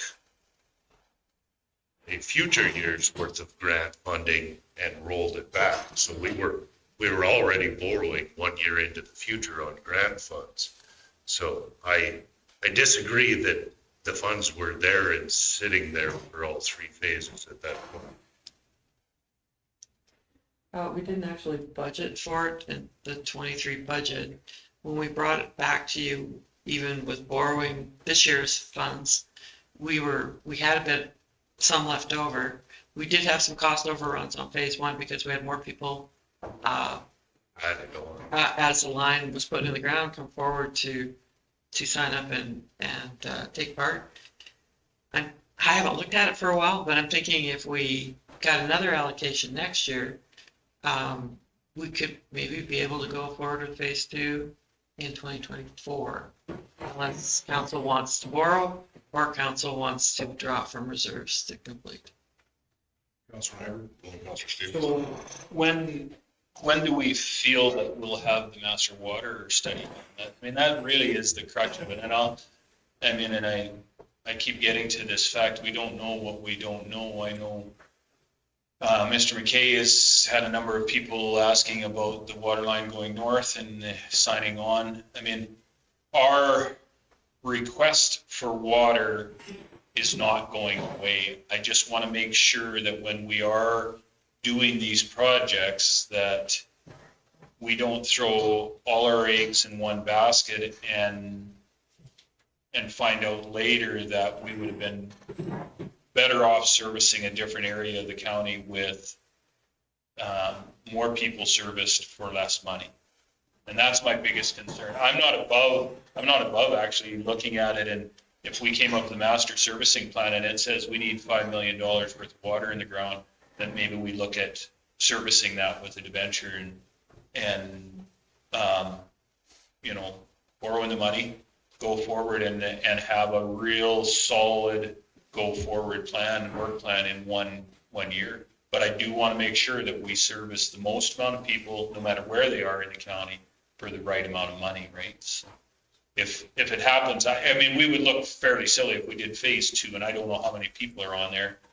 And then 6 weeks later, we find out that Mr. McKay could have had, 20 people for, less money kind of thing, right? So it all depends on where everybody's at in the mappings. We see a little bit of rain out the window right now. It is dire. Like we have a pile of people hauling water in the Gatsby area, like out of the Gatsby transfer site. Trucks fill site, I guess. We have a lot of people in the county still are hauling water. They're hauling from everywhere, and that's what I'm saying. That's just a symbol of what's happening everywhere. And, Well, I know 2 people out of my area that have never requested water would be on the list now to request water. One is wants to put in another acreage for development, and the other one is their well is, I think they're drilling another well to water cattle, but I'm not sure. I just saw the water well driller out there, and they asked me when the service might be available out there. there's a water supply off a well just into Flagstaff County too, off of South Highway 53. That I've talked to 2 or 3 individuals that they've never, ever not had water out of that well. That well is going dry on a consistent basis now. So that shows just what this is doing to the water table everywhere. But trucks are lined up to fill right now. Everything from yards to gardens to household use to watering cattle. Councilor Stevens. I'm not against phase 2 or any of the phases of water lines, but I am comfortable kicking this can down the road till budget discussions this fall. It would A, get our water study completed, and B, give us an opportunity to have a cohesive plan for how we fund this site. I'm not a fan of trying to shoehorn things into the budget after. And I had conversations with our MLA prior to the election about the dire need of water in this area. And now with the new Minister of Agriculture and him, I would like to have another discussion because maybe there's something else we can, because they would help with wells and dugouts. But if you are digging a dugout that doesn't fill up or you're drilling a well, it's going to be dry. Like what other steps could we take if we have guaranteed water? So, and I'm not 100% sure, but I heard through the grapevine that Bar Harbor Camp up at the lake is requesting money, people to donate money because they've run out of water. They're trying to drill a new well. I don't think it was run out. What I heard was their well may have lapsed. Either way, they were in need of water, and I mean, the person I had spoke to through it was that I said, well, why don't you approach the county to see? I don't know how far we are from that location with water line. I said, probably about a $200,000 water line to get to Bar. You're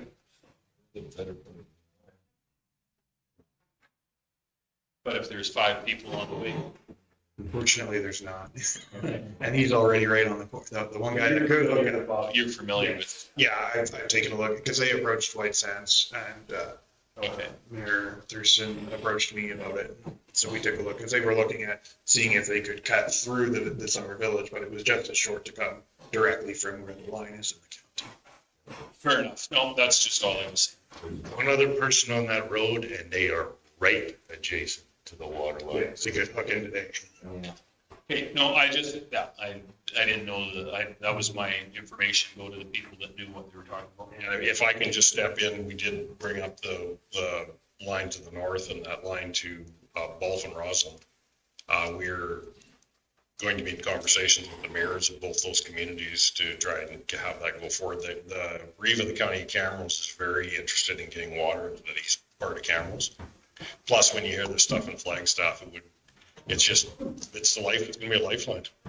So if we can get it over to that part of the world, it may, You got grant money too, like holy. yeah, so we will be having that discussion, but does that cover your question? Pretty well, yeah, no, it was just that they were wondering if they could get water down Highway 53, and I says, that all depends on Rosen and Wolf coming on board here and getting this money in the ground, and once that's in there, there's no reason that we can't. How many people would you think, just thumbnail, would you? 12. So, right, I mean, that all of a sudden becomes now a very viable place to be putting money. If I can speak to some of the people in that area off 53, From the survey results that we've undertaken so far, there was a decent grouping of people not far off. It would be perfect if Balfin, Roslyn, Shirley line went there, because we would be connecting right off that line, basically. Yeah, so we can do a lot of people for. Yeah, for almost no money. In the absence of that, it might still be economically viable, so. But it's all variant on getting that line to Roseland and Wolf, if and once and if they get on board to get it put in there, because we've been approved with it, so. Yeah. That's what I have to tell them is, that's what the variation right now is, when that line gets put in, we can look at servicing you guys, but until then, we're not just gonna run a pipeline out to your place and then redo it. Which is part of the water servicing study, that may be an option, but this is the first one, definitely. So. Counselor Stevens? I do have a question about the Shirley McClellan line.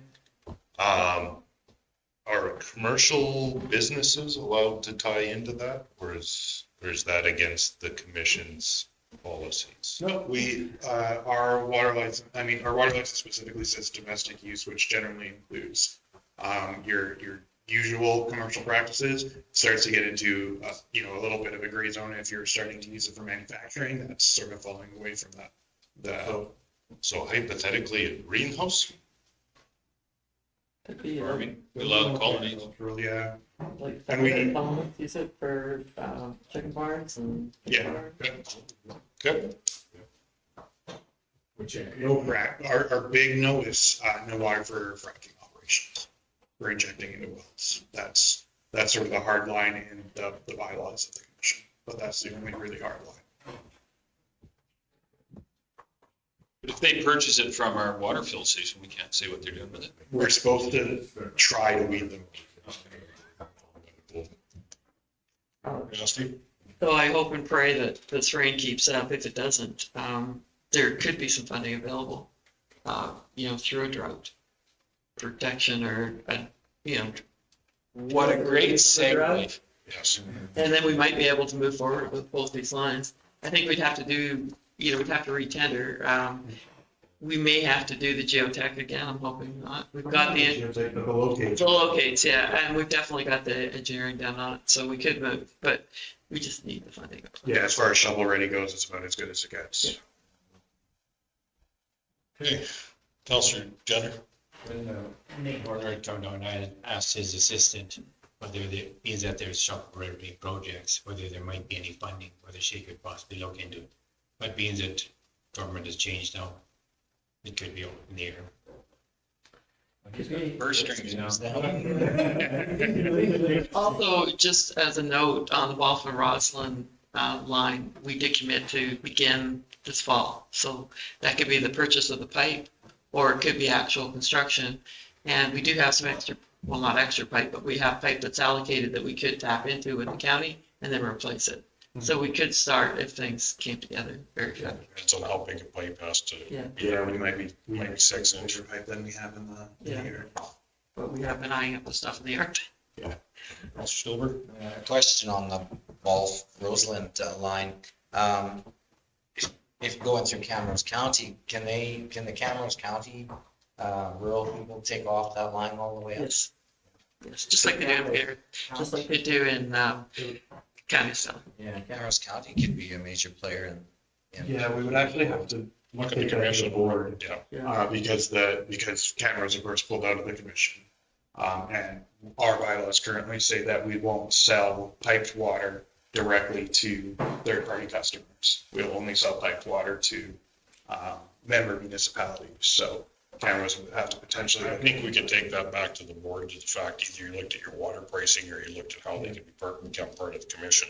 And with Flagstaff in trouble, that might be another piece we have to look, because where we would be not very far away from Flagstaff County. Right, and we did make Camrose give us their allocation, so the commission does have their allocation. Plus, we've had a request to go to Starland, so that would be Rowley, or Rumsey, actually, so, that would be another county too. Just a thought to take back to that commission, if we're getting these requests from Camrose, since their municipality pulled out and they haven't been an active participant in building this, I'm not opposed to their residents, but they weren't really, they didn't help build this system out. Maybe it's a different fee, similar to what our tipping fees. The county residents pay a certain amount. If you want to bring it in from out of county, it's a higher tipping fee. Maybe that's something the commission could look at on the way through. Or Balfour Roslin could sell those people water. And if I was Balfour Roslin, that'd be an opportunity for me to look after making not that they make money on it, but could service those customers at a little bit of a. If Shirley had truck fills in both Balf and Roslin, then it would be Shirley filling that water, so they'd be deciding that what pricing. Yeah. Yeah. But I mean, but they would buy for their residents, right? And they could do that and make money on the servicing on how they take care I of think it. it could be a bit of a gray area. I mean, you're talking about camera over residents, but. you can try and look at it. It's all things to look at, but to get it up there, so. Mhm. Any other questions? Councilor Goodwin? Receive more information. All in favor? Carried. Okay, as we were saying, we're leading into state of emergency 6.2, and that rain is beautiful, but as you said on fire bans, we have to see what comes tomorrow and the next day. Yes. So, I mean, I'm hoping that we can maybe go to a fire advisory. I'm not sure I'm ready to take the plunge to lift everything. But it's nice to see the wind comes up and just dries everything right out again. So But, yeah, I'll look and- at it for a couple days. in all honesty, from a state of emergency piece, so for agriculture, I don't know from hay crops what, where they'd even be at, even if they do get an inch of rain on them right now. They're a lot of that mature hay. I don't know. We're not gonna get an inch of rain. Wish, but I don't, it's nowhere in the forecast.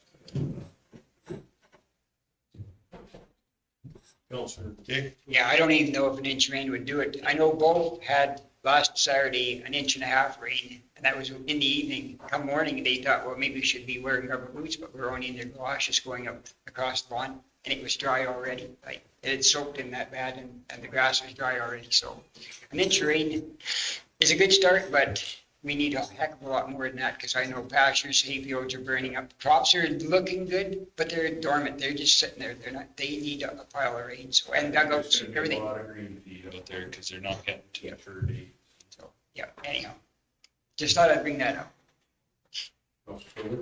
Yeah, I know, it's really encouraging to see it raining outside today, but I mean, we don't have a crystal ball. We don't know if this is the first of many rains or if it's our only one rain sort of thing. So, but anyways, there is a concern out there how critical pastures and hay are deteriorating. And the biggest thing is there's cow-calf pairs going to market already because there's no grass for them.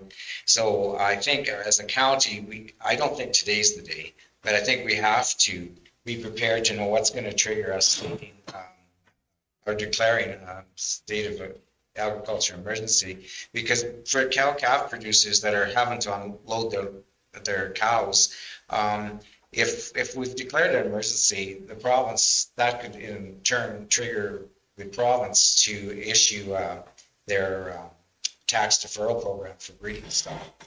So these people won't have to pay taxes on these breeding stock that they're forced to sell. They can defer to next year, and then next year's better repurchase them, so they're not suffering tax-wise. So I think we have to figure out what our trigger points are and be prepared to do it for that reason alone. Mr. Chairman, maybe Quentin could enlighten us a little bit what it means if we do declare a state of emergency. There is some deferrals of monies and stuff. Is it retroactive? So let's say I sold, a bunch of my sheep 3 weeks ago and we declare a state of emergency 3 weeks from now. Do I get to declare that, and what does it do for us as far as the hay and the crop stuff? If you could maybe give us a little bit of what you have.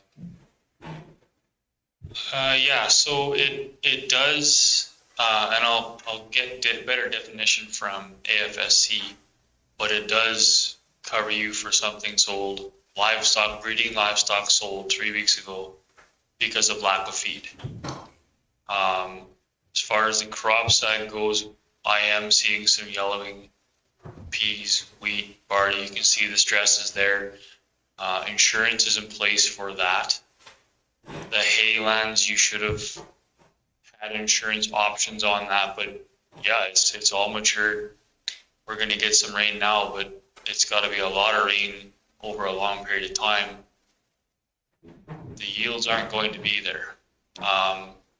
By the municipality declaring a local state of emergency through agriculture, it does wave a flag to the province, notifying them that our area is in distress. And it activates those, just like Mr. Stuhlberg was talking about, it does activate those tax deferral accounts for our producers. So, Mr. Chairman, a question, I guess, is if we activate it, and let's say we got, it'd be awesome if we got 2 or 3 inches of rain. What's stopping us from doing it is what I'm saying, is there any, personally, if you asked me this week and I'm walking through my pasture, we're in a state of emergency. I don't care who you are. I've talked to more people in the sheep industry that are looking at selling everything they have. I've talked to people in both the horse, cow, and paca world that are frightful about the cost of hay going into the fall. I heard somebody talking $315 for a 1,400 pound bale of hay. They said, I would wait and see what actually happens, but that's the kind of prices that are out there. We're in a state of emergency. In my opinion, I would have no problem putting up my hand today and saying, let's declare a state of emergency. Because I don't know if it's not now, when is it? I've got some cracks in my hayland that are, 1/4 inch thick. So even if we get 2 inches of rain, that's not going to swell shut in the near future. So. And that's kind of where my point is too, the crispiness, the cows going to mark, the whole feed situation, trying to second guess what feed may be. Go ahead, Quinn. If I could add, Mr. Chairman, since the last time we've declared agricultural disaster, our soil moisture content, especially on pasture, has not come back. Our lands are very dry. Croplands, we've had some decent crops in the past couple of years, but our hayland and our pastures have definitely suffered. They have not come back. That's very correct. And anybody that's dug a hole, you see that it's very evident. If you dug a hole.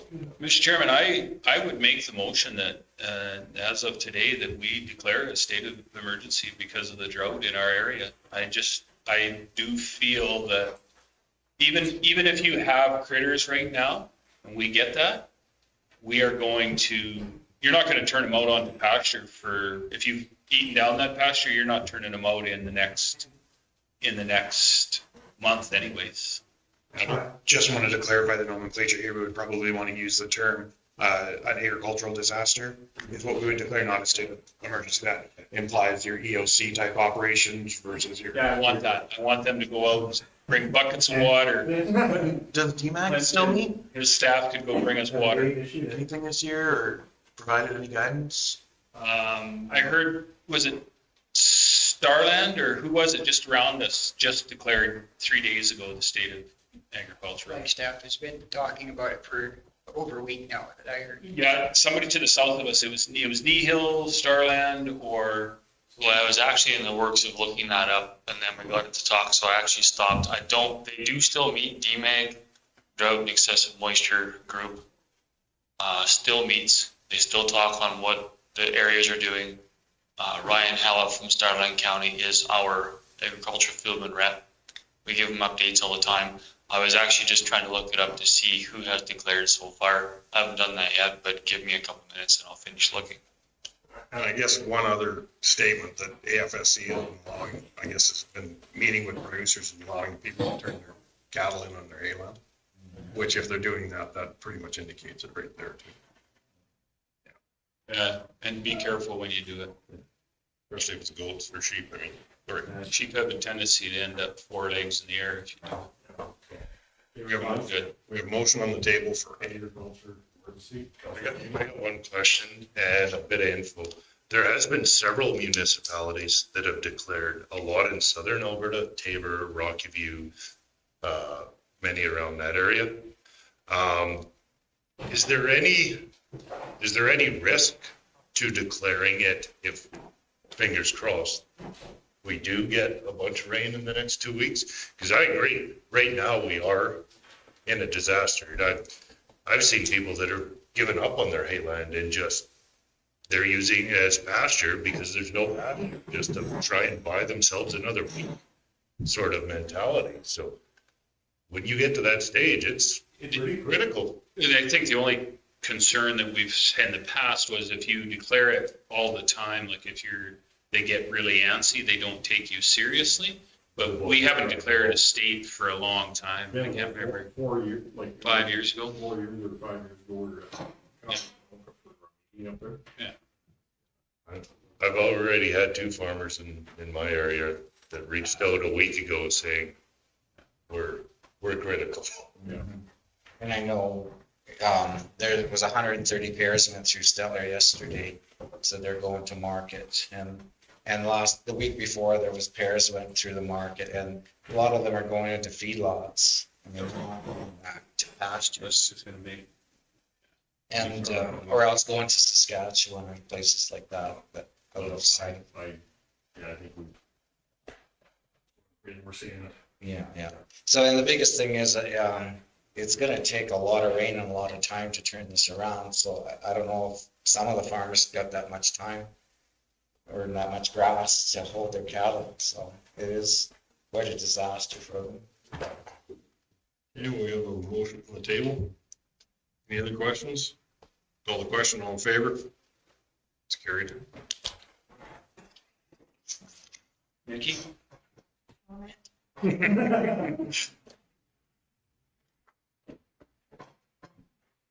Item 8, unfinished business. We had the rural fire update. And then 8.2, Big Valley Bridge. That was brought by Councilor Grover, he's not here, but it's just the bridge on the pavement. Going. Mr. Chairman, were we gonna talk about the rural fire update is, outside of, That was for basically you wanted to just be brought up to date every month on the Denali. so can we talk about what's going on at the Denali Hall? I heard there's some good news out of that. Okay, no, we can talk about that. Sorry, Mr. Chairman, I don't want the people at home to miss out on some of the good stuff that's happening.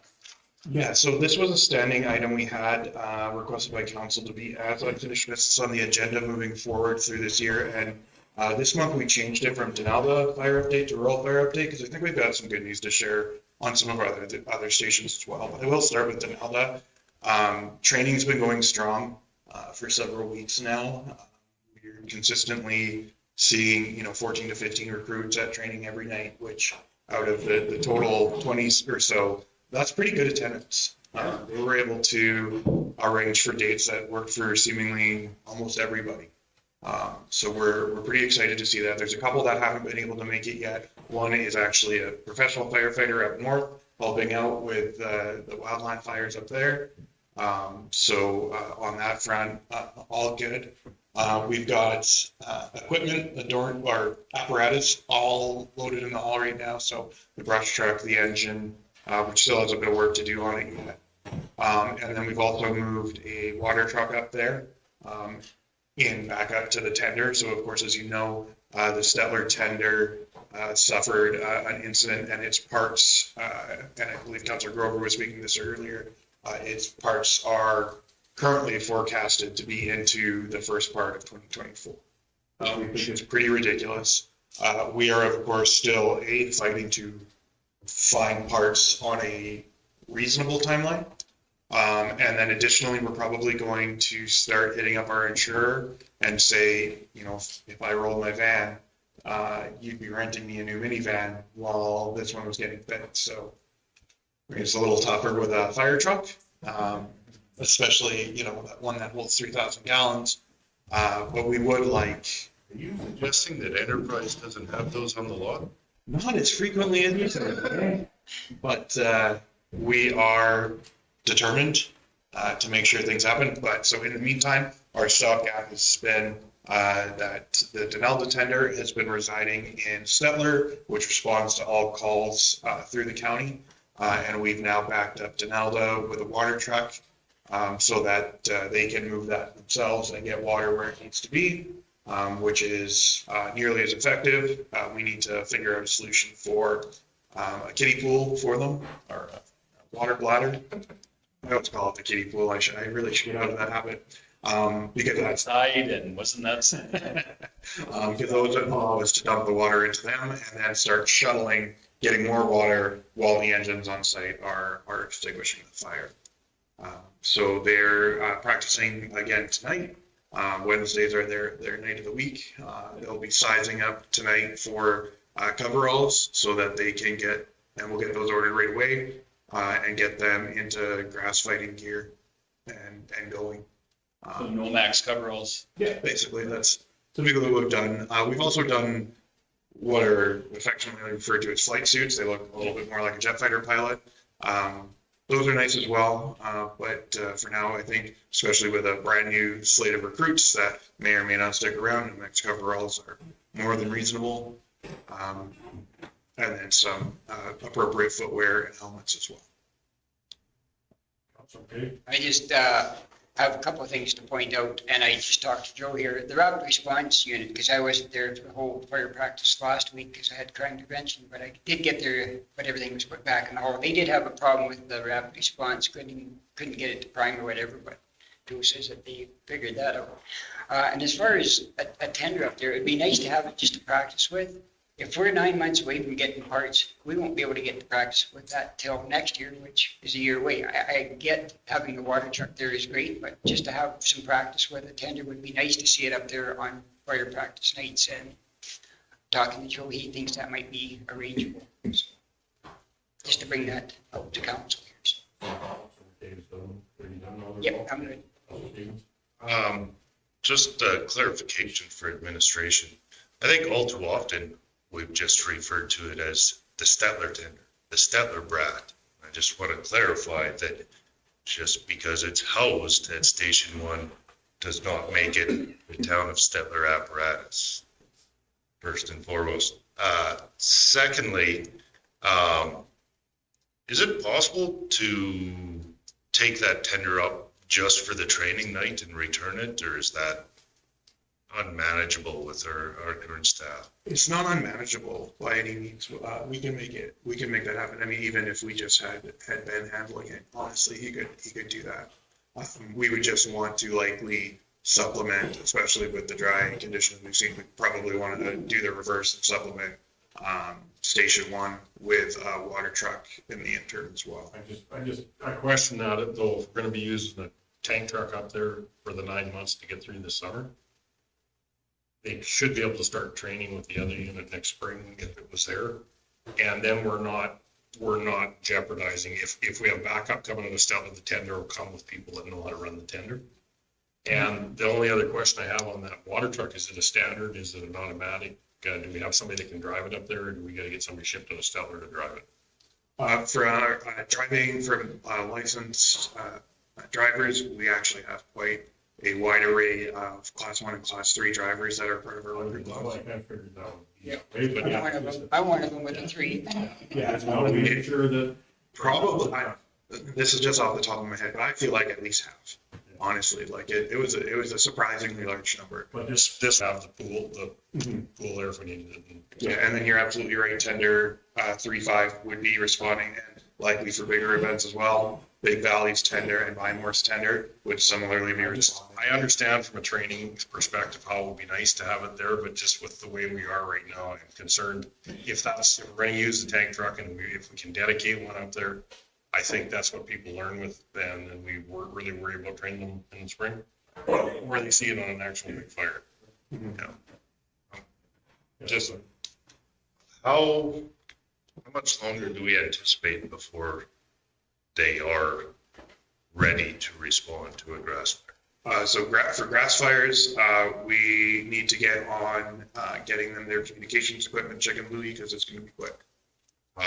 how much gear besides communication are they short? Like, Primarily it's PPE. It'll be the coveralls, boots, helmets, gloves. So that's getting sized up tonight. We'll get those ordered. They're not a long turnaround on those. Those are pretty standard, so. So within the next week, are we saying that they should be, Uh, if they got radios, they would be within a week? I think a week's maybe a little optimistic, but within, 2 to 3 weeks probably. And so in the next couple of weeks, if they had radios, they could, that's good. And just if I may, Justin, before you're able to, we do have the kiddie pool out every practice and we are playing in it to suck on the truck. I like how you put that, yeah. Don't worry, the first night out there, the guys are shooting it across trying to fill it up there and I got very wet without any. Well, it's good. It's been hot out. Well, you know what? It's because you were wearing the Speedo. Good one, so I won't wear one. But no, it's going along fine. And one request that I do want to let the council know, if it's all possible, and I talked to Ben about it, I would like to see the fire apparatus in Denota at the Canada Day parade. If it's acceptable for you guys to show the community that we are involved and we want to. We've already planned that. Yeah, I brought that up two meetings ago because just like getting started, I asked Ben, what do you think? Are we going to be ready to do so? And he says, I don't see why not. Yeah, no, Ben fully intended on being in the parade and he's going to handle the candy and we'll expense it that way. And so, yeah, we will have the Denaldo Fire Department in the Denaldo parade. That'll be awesome. Yeah. Two more questions. Water tank. I know it was briefly discussed at one of the Denaldo meetings, whether or not we should have some sort of water tank to act as a reservoir now that the village has had so many. We took the one out of the Big Valley Fire Hall when we bought it, which I think is that big green, it's over here, yeah. And it was used at that time to fill up, Mr. Moore's tank truck. So I think we could take it and put it up at Denaldo, which we could store water. With their water tower issues, I think it makes sense to have a bit of a backup storage supply. When they're done with it, I'll take it to Watertown. I think for now, we could put it inside because there's very little equipment there. We could put it inside just to house it there to fill the truck from it because we are using the villages, but that's coming off Sherman McCollum right to the hoses to help by the water that we waste on the street or on myself. So. And the next thing, if we're a few weeks away from this hall being operational, hypothetically, I don't see a huge risk at that point to bringing that tender out once a night, because if the call came, they're trained, they're capable of responding in an assist role. They can just move right from training. It might be as quick a response as you get to back up wherever there is a call. So I mean, if it's feasible and workable and within the powers that be, that it makes sense, I have no problem. But I understand what Mr. Clark's coming from, like, and part of it is if you are not using it all the time, it might be a waste of time. Concentrate on what, I mean, no pun intended, they're being hit with a fire hose of training right now. Let's get them good at one thing and then move to the next. And we have to train them on the true brat eventually. Yeah. Yeah. I would almost, versus that, I would bring the brat out and make sure that it gets. Yeah, because it's something that's maybe workable. The brat being there is great. It's a great compliment, but it's one of the older ones and we might have issues with it, but to get I mean the new brat. right, yeah, which would be good. And fair enough. I don't want to make that decision. We have hired someone that is far more trained and capable than us, so I'll defer to. It's just affecting the rest of the coverage too, which, Yep. that's my biggest concern. Larry's concerned. His job's already burned down. Don't worry about it. No, but it. No, I know where you're coming It's going south, it could be going east, or it could be going up to Denelda, but it won't go west. I just got one more point, and I brought it up with Councilor Nyberg. I don't know whether we were able to come to Stettler for training too, and that would be a suggestion, but I did bring that out, and maybe I stepped out of place there and talking to the volunteer people in Denver that they could come to Stettler for training, and maybe that would be where we could get some training on a Monday night that they hold their fire practices on the tender. We'll take that as part of the discussions tomorrow too. Like what that what happens tomorrow will be. Yeah, could indicate that too. All right, thank you. Good thing we didn't skip that one because it was a Yeah. conversation. That was just now. Oh, okay. That was just now. I wanted to let you guys finish that, but by more Big Valley. Ready. Yeah, so we do have another sort of an incident command squad vehicle that most of you have seen. That's ready to be located in Delta for the time being. And then Bymore, the changes to the truck fill to allow for safer filling for our firefighters are being completed today. So we will be formally up and running hopefully by the end of the day today. Good. They, as well as Big Valley, have also, Bymore has a brand new washer and dryer so that they can maintain their own gear on site without having to haul it to Big Valley. So all the electrical was put in for that, and the other minor shop updates that needed to happen in Bymore have happened. Big Valley as well has seen their washer and dryer move. We replumbed and moved the electrical because the grader was basically dumping its blade contents right onto the washing equipment, and that's just kind of dirt and water, you know. So we moved that, put some common sense into it. And as well, I believe their pressure washer is installed and running now. So we're,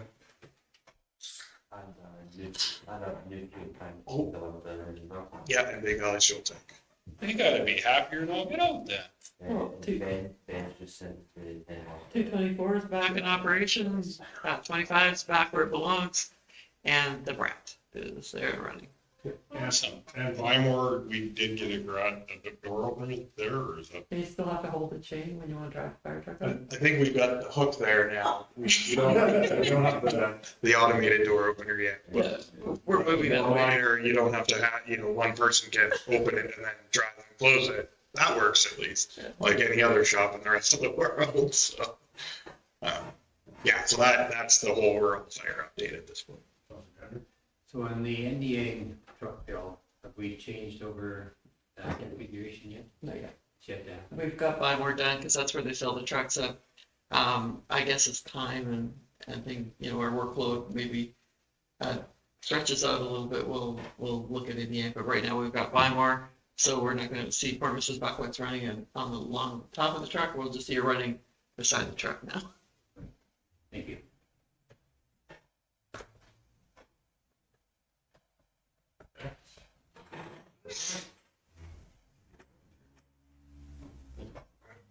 You gonna receive for information on them? That's okay. I shall do so. All in favor? That's great news. Yeah, Thanks. Thanks for the update. Thanks for all the extra work you guys are doing on that. That's, If you could make every update that positive, our jobs would be a lot easier. I try, I really do. But it's so much easier to say no to you guys. I believe it's a sign of commitment to the county or what we're trying to. Yeah. Administration, so. Well, and more importantly, especially when you look into Alta, the commitment of the community has been really strong, and that's really inspiring. So. Yeah. Awesome. It really is. Okay. Now, the Big Valley Bridge. So if I can, Mr. Chairman, I'll start. So we had a request from Councillor Grover to bring forward this bridge. This is on the paved road going into Big Valley. So as you come south, the first entrance. That's the one that technically belongs to the government, but they maintain the road and we maintain the bridge. It's the weirdest arrangement, but anyway. But we don't own the bridge. We don't own the bridge. Well, we technically don't own any of We them. just inspected Yeah. it. So we did receive funding this year when we got grants back in, I think it was March. We did receive funding to fix this bridge and 75-25 split. So that I have spoken to Elaine at Big Valley and she has money basically put aside for their half of the 25%, but council needs to meet and get that all sorted out. So I asked Joe and Brad to put something together just to show you when we were hoping to get started. I think we're going to try and manage this project in-house as much as we can, kind of contracting some work done. we're coming in well below budget. But we also have a paving crew in the area that we were unaware of that they're paving 590 from 56 to the Highway 21. So the pavement is there and available, and they're also paving this road where this bridge is located. So we're hoping to be able to coordinate getting the bridge pulled out and the culverts put in, plus the road built back over it and perhaps being able to pave it at that time.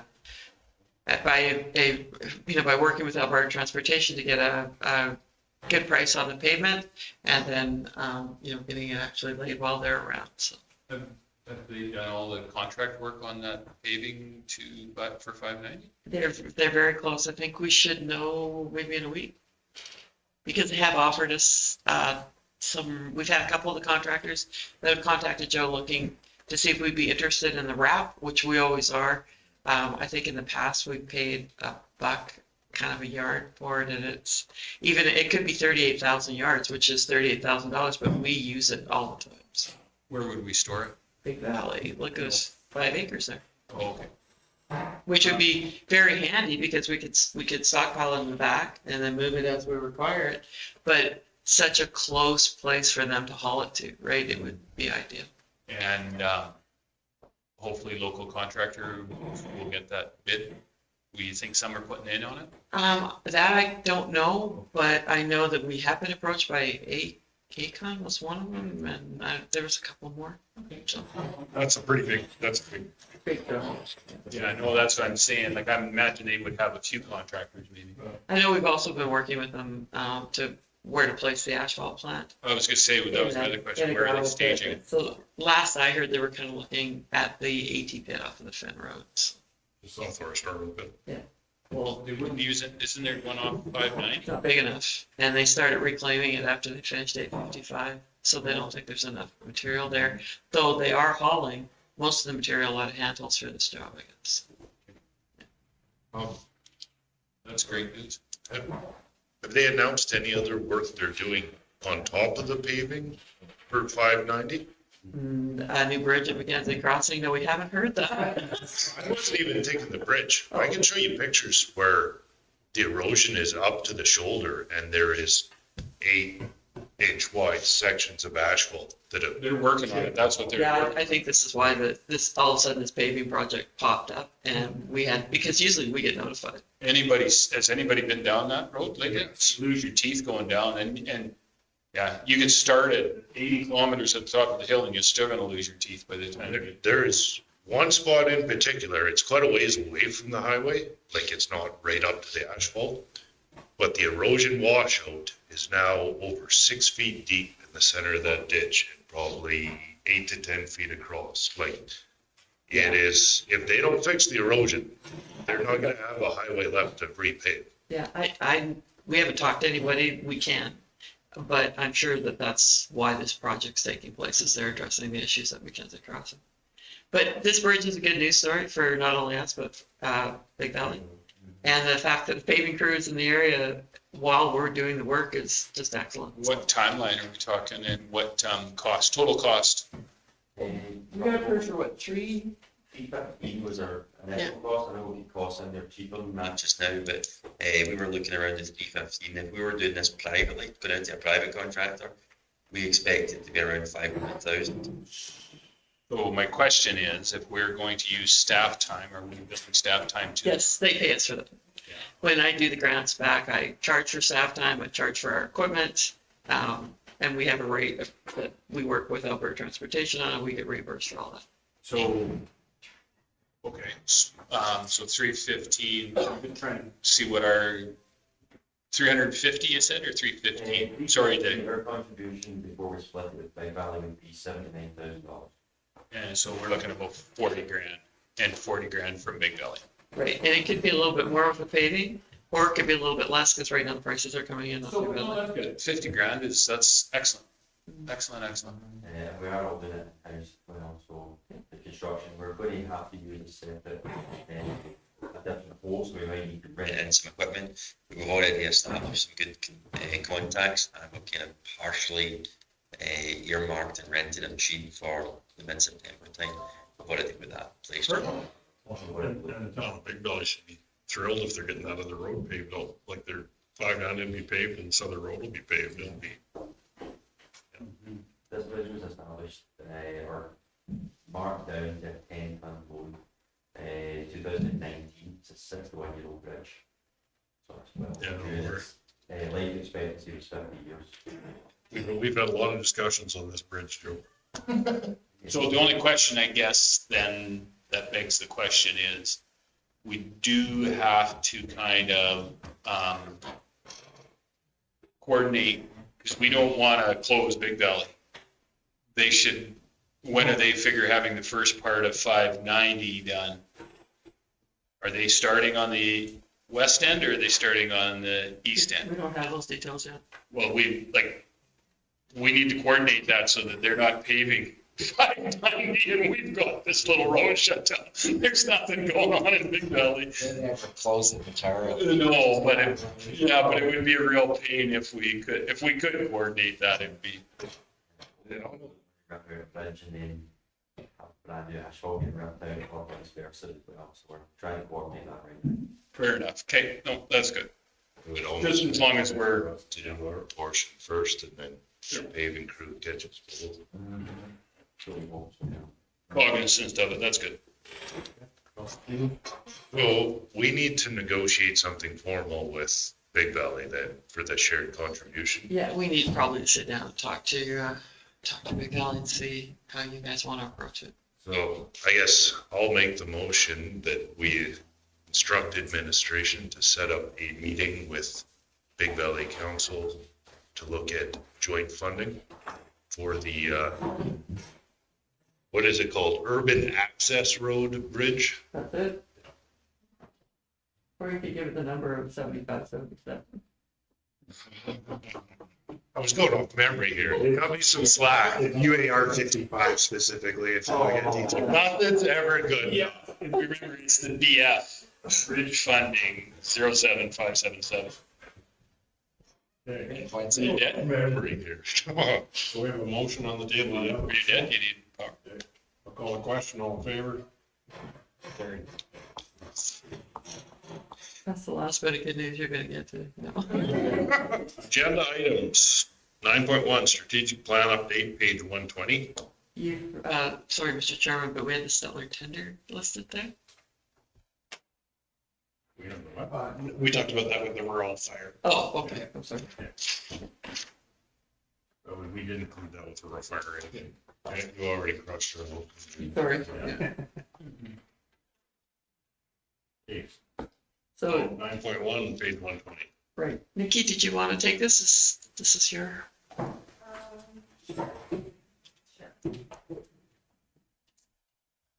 So our strategic plan, we had department heads update their areas with expectations on completions as well as their current progress updates. So you'll see as you scroll through, we're ahead of target on a few things and we're behind our targets on a few things. So we've adjusted some dates.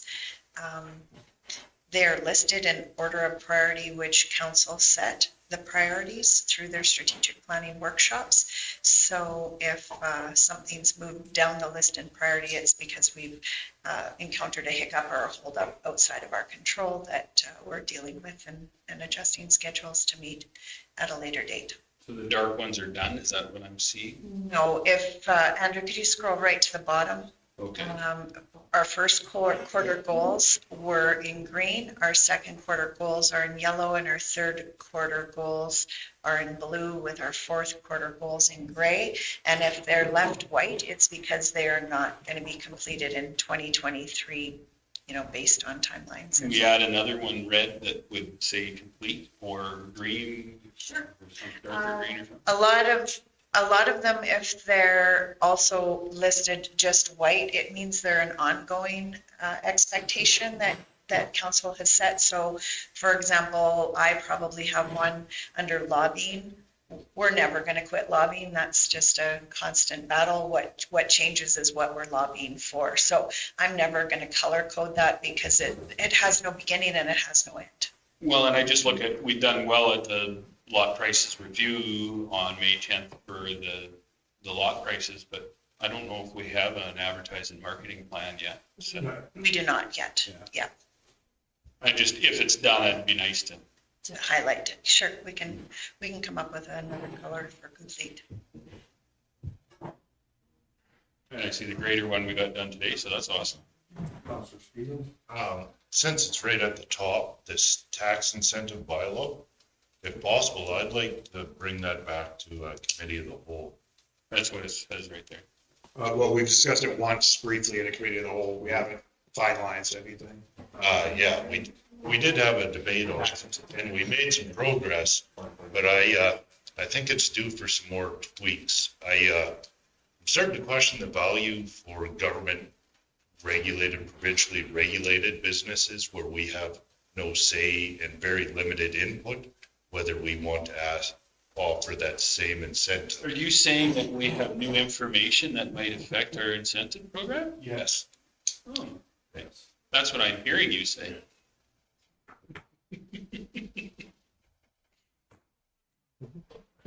We'll get that on the committee of the whole agenda list and scheduled for future meeting. Mr. Chairman, I think we can receive this for information, but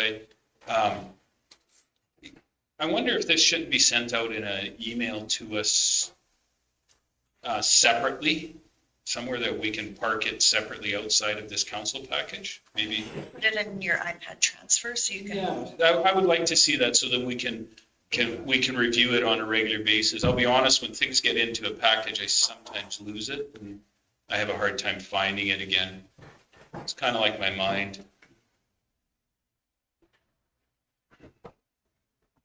Paul's the only one that caught that one. Yours out, Ed. So I'll make the motion to receive for information and have it added to our good reader as a separate item. Any other questions? Call the question, all in favor? Carried. Reports, 11.1, oh, pardon me, bylaws. I guess we need to cover bylaws, eh? Yes, bylaws 10.1, bylaw 1699-23, land use bylaw amendment rezoning for first reading, page 126 of the package. Thank you, Mr. Chairman. Craig, we'll take that. Thank you. Reed Clark. There we go. So this is an application being brought forward with the landowner in follow-up to a subdivision approval was granted back in about mid-2021. So the three parcels along the north side of 601 were approved by the MPC as subdivision authority, but the condition that all three be redesignated to the CRA designation under the land use bylaw, and the landowner is now coming forward to start that process. Administration's recommendation is to give it first reading and move on to the public hearing stage. Mr. Chairman, we've seen this a bunch already, so I'd like to make the motion that we go ahead and give it first reading and move forward on it. It's pretty straightforward. We've discussed lots of it already. Any questions or concerns? Public hearing date, next meeting? Yeah. So which date, what day would that be about? Or 12th. Well, Call the question, all in favor? First reading passed. It would. 10.2, bylaw 1700-23, fee bylaw for first, second, and possibly third readings, 130 of the package. Thank you, Mr. Chairman, and I'll let Andrew speak to this. Yeah, so this is the continuation of the laneway plowing and grading policy. This is where we actually set the fees. So the old fee structure was simply $100 per season, which handled administration, the application and inspections for the snow plowing, and grading was just $50 per quarter mile. The new fee structure was recommended by committee of the whole, retains that same annual administration fee, but also introduces a fee per occurrence for snow plowing and increase the fee per occurrence for grading. So for both, each is proposed to be billed at a rate of $100 for the first quarter mile and $50 for each quarter mile thereafter. Counselor. Mr. Chairman, I really like how we've done this because we're starting to clean up some of our policies. Instead of having this in there, we can make them work together by putting fees where they should be in fee bylaw. So I would love to give this first reading. Questions, concerns? Call the question. Vote. Counselor Stillberg, you're. Those in favor? Okay, Counselor Nyberg. Ernie, you wish you were that good looking. There it happened. There it happened. One side to the other, yeah, just like. Second reading. Second reading. Call second reading, all in favor? Counselor Stevens? I'll give you the motion to take us to third. Motion to take us to third. Call the question. All in favor? It's okay. I'll give it third reading. Call the question. All in favor? That would be carried. Reports, 11.1, Chief Administrative Officer's Report. Is there any questions on it?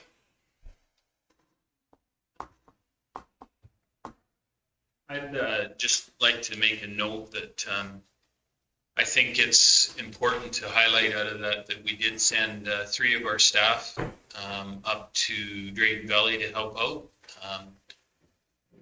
One thing about the county of Stettler, and I think our ratepayers should know this, that our employees are people too, and they are sometimes asked and tasked with going and helping out in other communities away from their families. And I think it's imperative that we recognize the helping hand that it does to our other communities. So I just want to say thank you to those 3 that went, Nikki and Clint and Aslan. So kudos to you guys, and I'm not sure if it was voluntold or volunteered, but good on you either way. So. They volunteered for the group, and the group was told to go. It's a little combination, so good. I just wanted to make that point, Mr. Chair. It does show the quality of training for people too, so. Yes, yeah. Thank you. Yeah, and I'd like to point out specifically on that, actually, that each of our employees who attended were all trained well enough to be given some pretty substantial roles, absolutely. So for operations chief, the information officer, and staging manager, those are significant roles. We're really happy with the job they did and the amount of training they effectively got as a result of this practical exercise. Shows to the quality of. I think we have close to 14 employees that have signed up for this. Not all of them have completed their training. Awesome. That's over 14. Ready to go. I just get a call saying, can we go? And I go, of course. I mean, it's great that they went and helped out others in need, but there is value in getting no tabletop exercise can replace the real thing. Yeah, live fire is live fire. Any other questions on the CAO report? Councilor Kay? I will move to accept it as presented. Okay. Call the question, all in favor? Carried. Financial reports, 11.2.1, 11.2.2, 11.2.3, and 11.2.4, pages 188 to 210. And is there any questions on any of the reports? So, Mr. Chairman, I just noticed there was some bunch of SOBIs. Is that for the, is that all? Staff fund. What's that? Staff fund. Oh, okay. So each staff member takes a certain amount off their check every 2 weeks and it goes into a fund. And then they buy supplies for the coffee room, both at the shop and here at the office.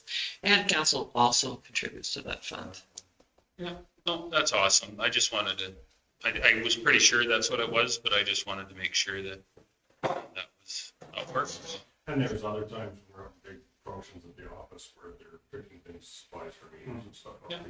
Well, if the minister and our MLA is willing to meet with the municipal politicians locally, it behooves us to actually put on a decent event for them. Well, and the only thing, the reason I also asked on that is anytime you see a charge that's replicated, make sure that it's not a double charge, right? So in that case, you had Sobeys like 3 times in a row with whatever it was.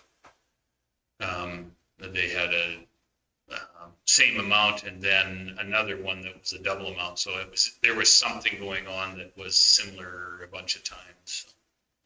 Last month alone, I think we hosted 3 separate occasions and the MLA attended 2 of them. Yeah, no, fair enough.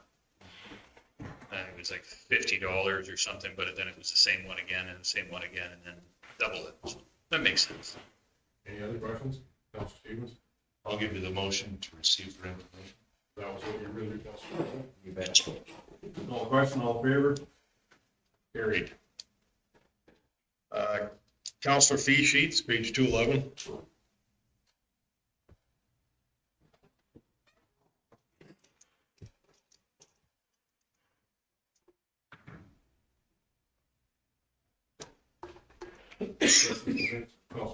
Yeah, I have one question. I see that one day there was a charge for meeting prep. And I always assumed that that was part of our monthly stipend. I think it says that in our policy. So I think I'm open to the discussion of updating our policy, but I always assumed that meeting prep was supposed to be included. Yeah, that's council agenda prep or? Yeah. It's always been separate. Hasn't it been? We never actually had the agenda prep before. That's something that's relatively new. So I don't think, I thought we did, maybe we didn't. I don't remember having that before.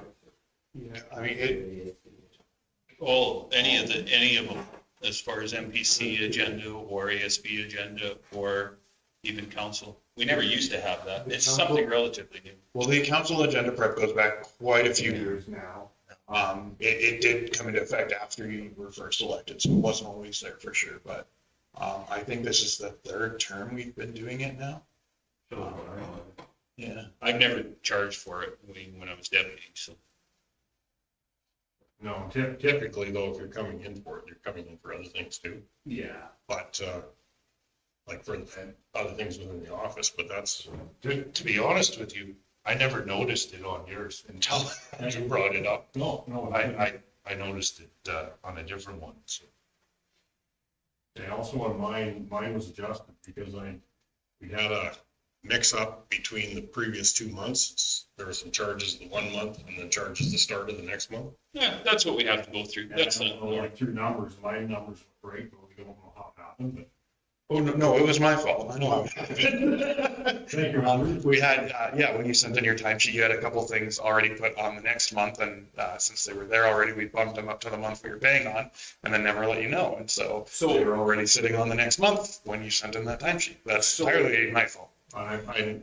People, yeah, okay, thank you. It's still like. So council agenda prep, maybe what we should do is bring it to a committee of the whole for a policy adjustment.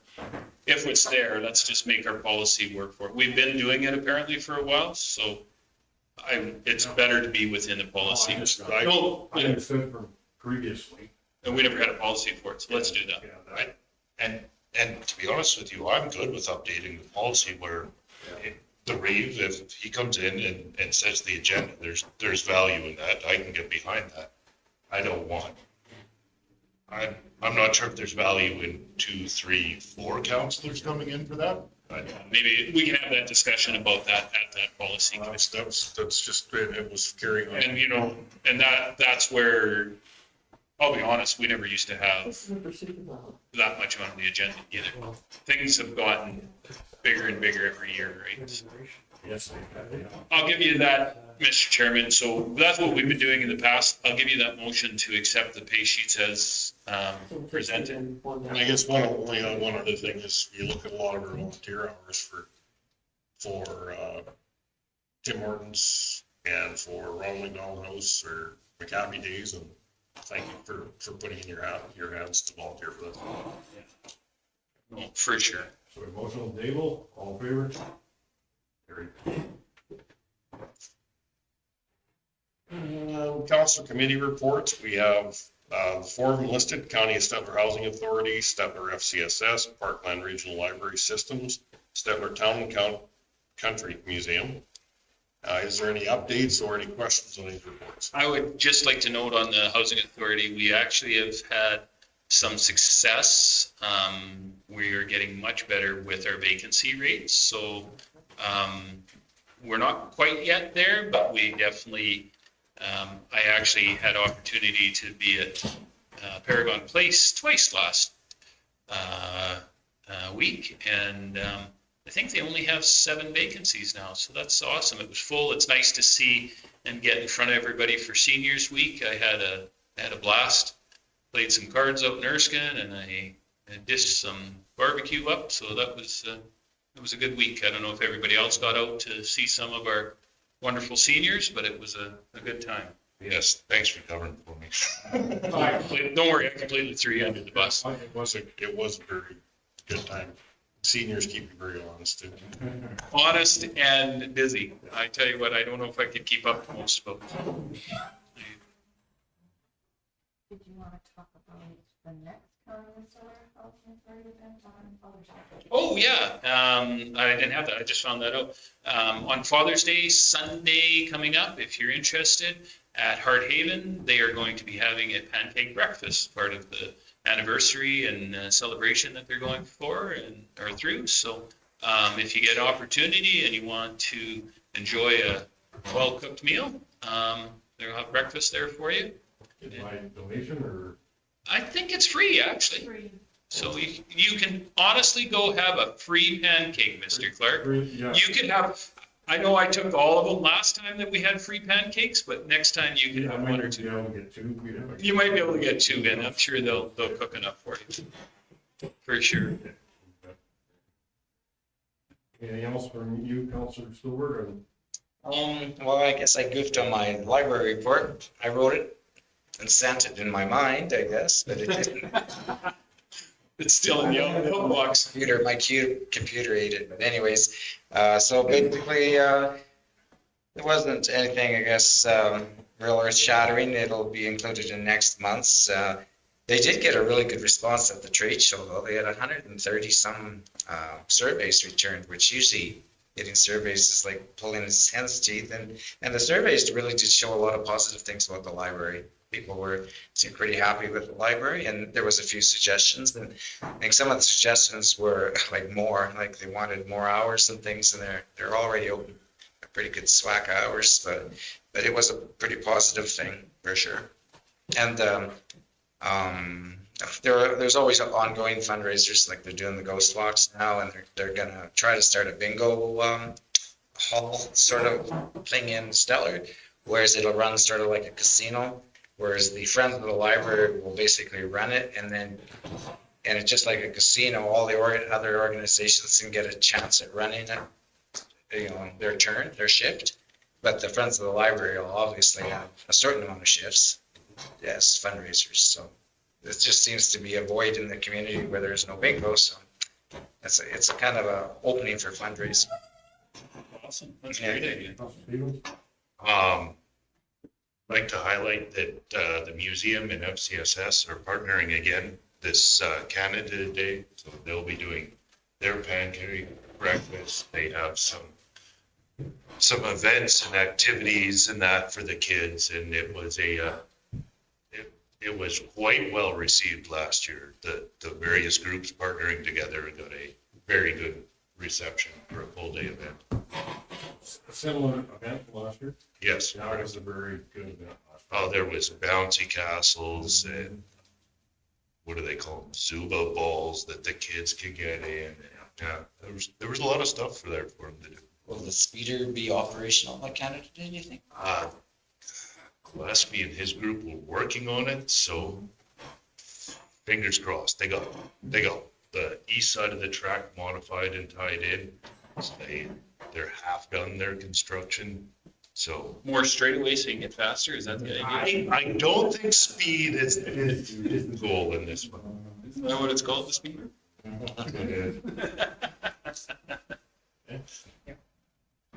I move that we accept all these for information. No question, all in favor? Carried. Consent agenda items, there's many on the list, but I'd just like to make a note of one, Mr. Chairman, the letter from the Denelda Village. I really, really, really appreciate that. It just shows how working in conjunction with our other municipalities and how well we are, they appreciate it, so that's awesome. And our staff is working very well with them, and I think that's kudos to our staff, so. We work well with our member municipalities out there, and sometimes people think all we do is fight, but for the most part, we get along with everybody, so. we've got two very clear ones. We've got a bridge going in for an access road, and we've got this letter here, so. And I said this earlier today about how well the Stettler parade was attended, and we had the town in front of us, and it was actually quite fun. We had quite a bit of jarring back and forth with us in the town council, and it was very, I think people could see that we've enjoyed ourselves. I'm sure maybe you can find her next year. Yeah, absolutely. We, notice to the town, we have plans. All too often, two sides just negotiating what's best for their residents Yeah, is misconstrued as a fight where it's just negotiations, yes. councils trying to do their job, Yeah. looking out for their ratepayers. So I'll give you a motion to receive those for information. No question, all in favor? Our next meeting will be July 12th, 2023. Do we not have that one legal update that we said we We would? do, but it's. No, we did. We did it. We did it. Oh, we did, yes, we did. Our next meeting is July 12th, 2023. And I've lost the motion. I'll move to adjourn. Okay, so, all in favor?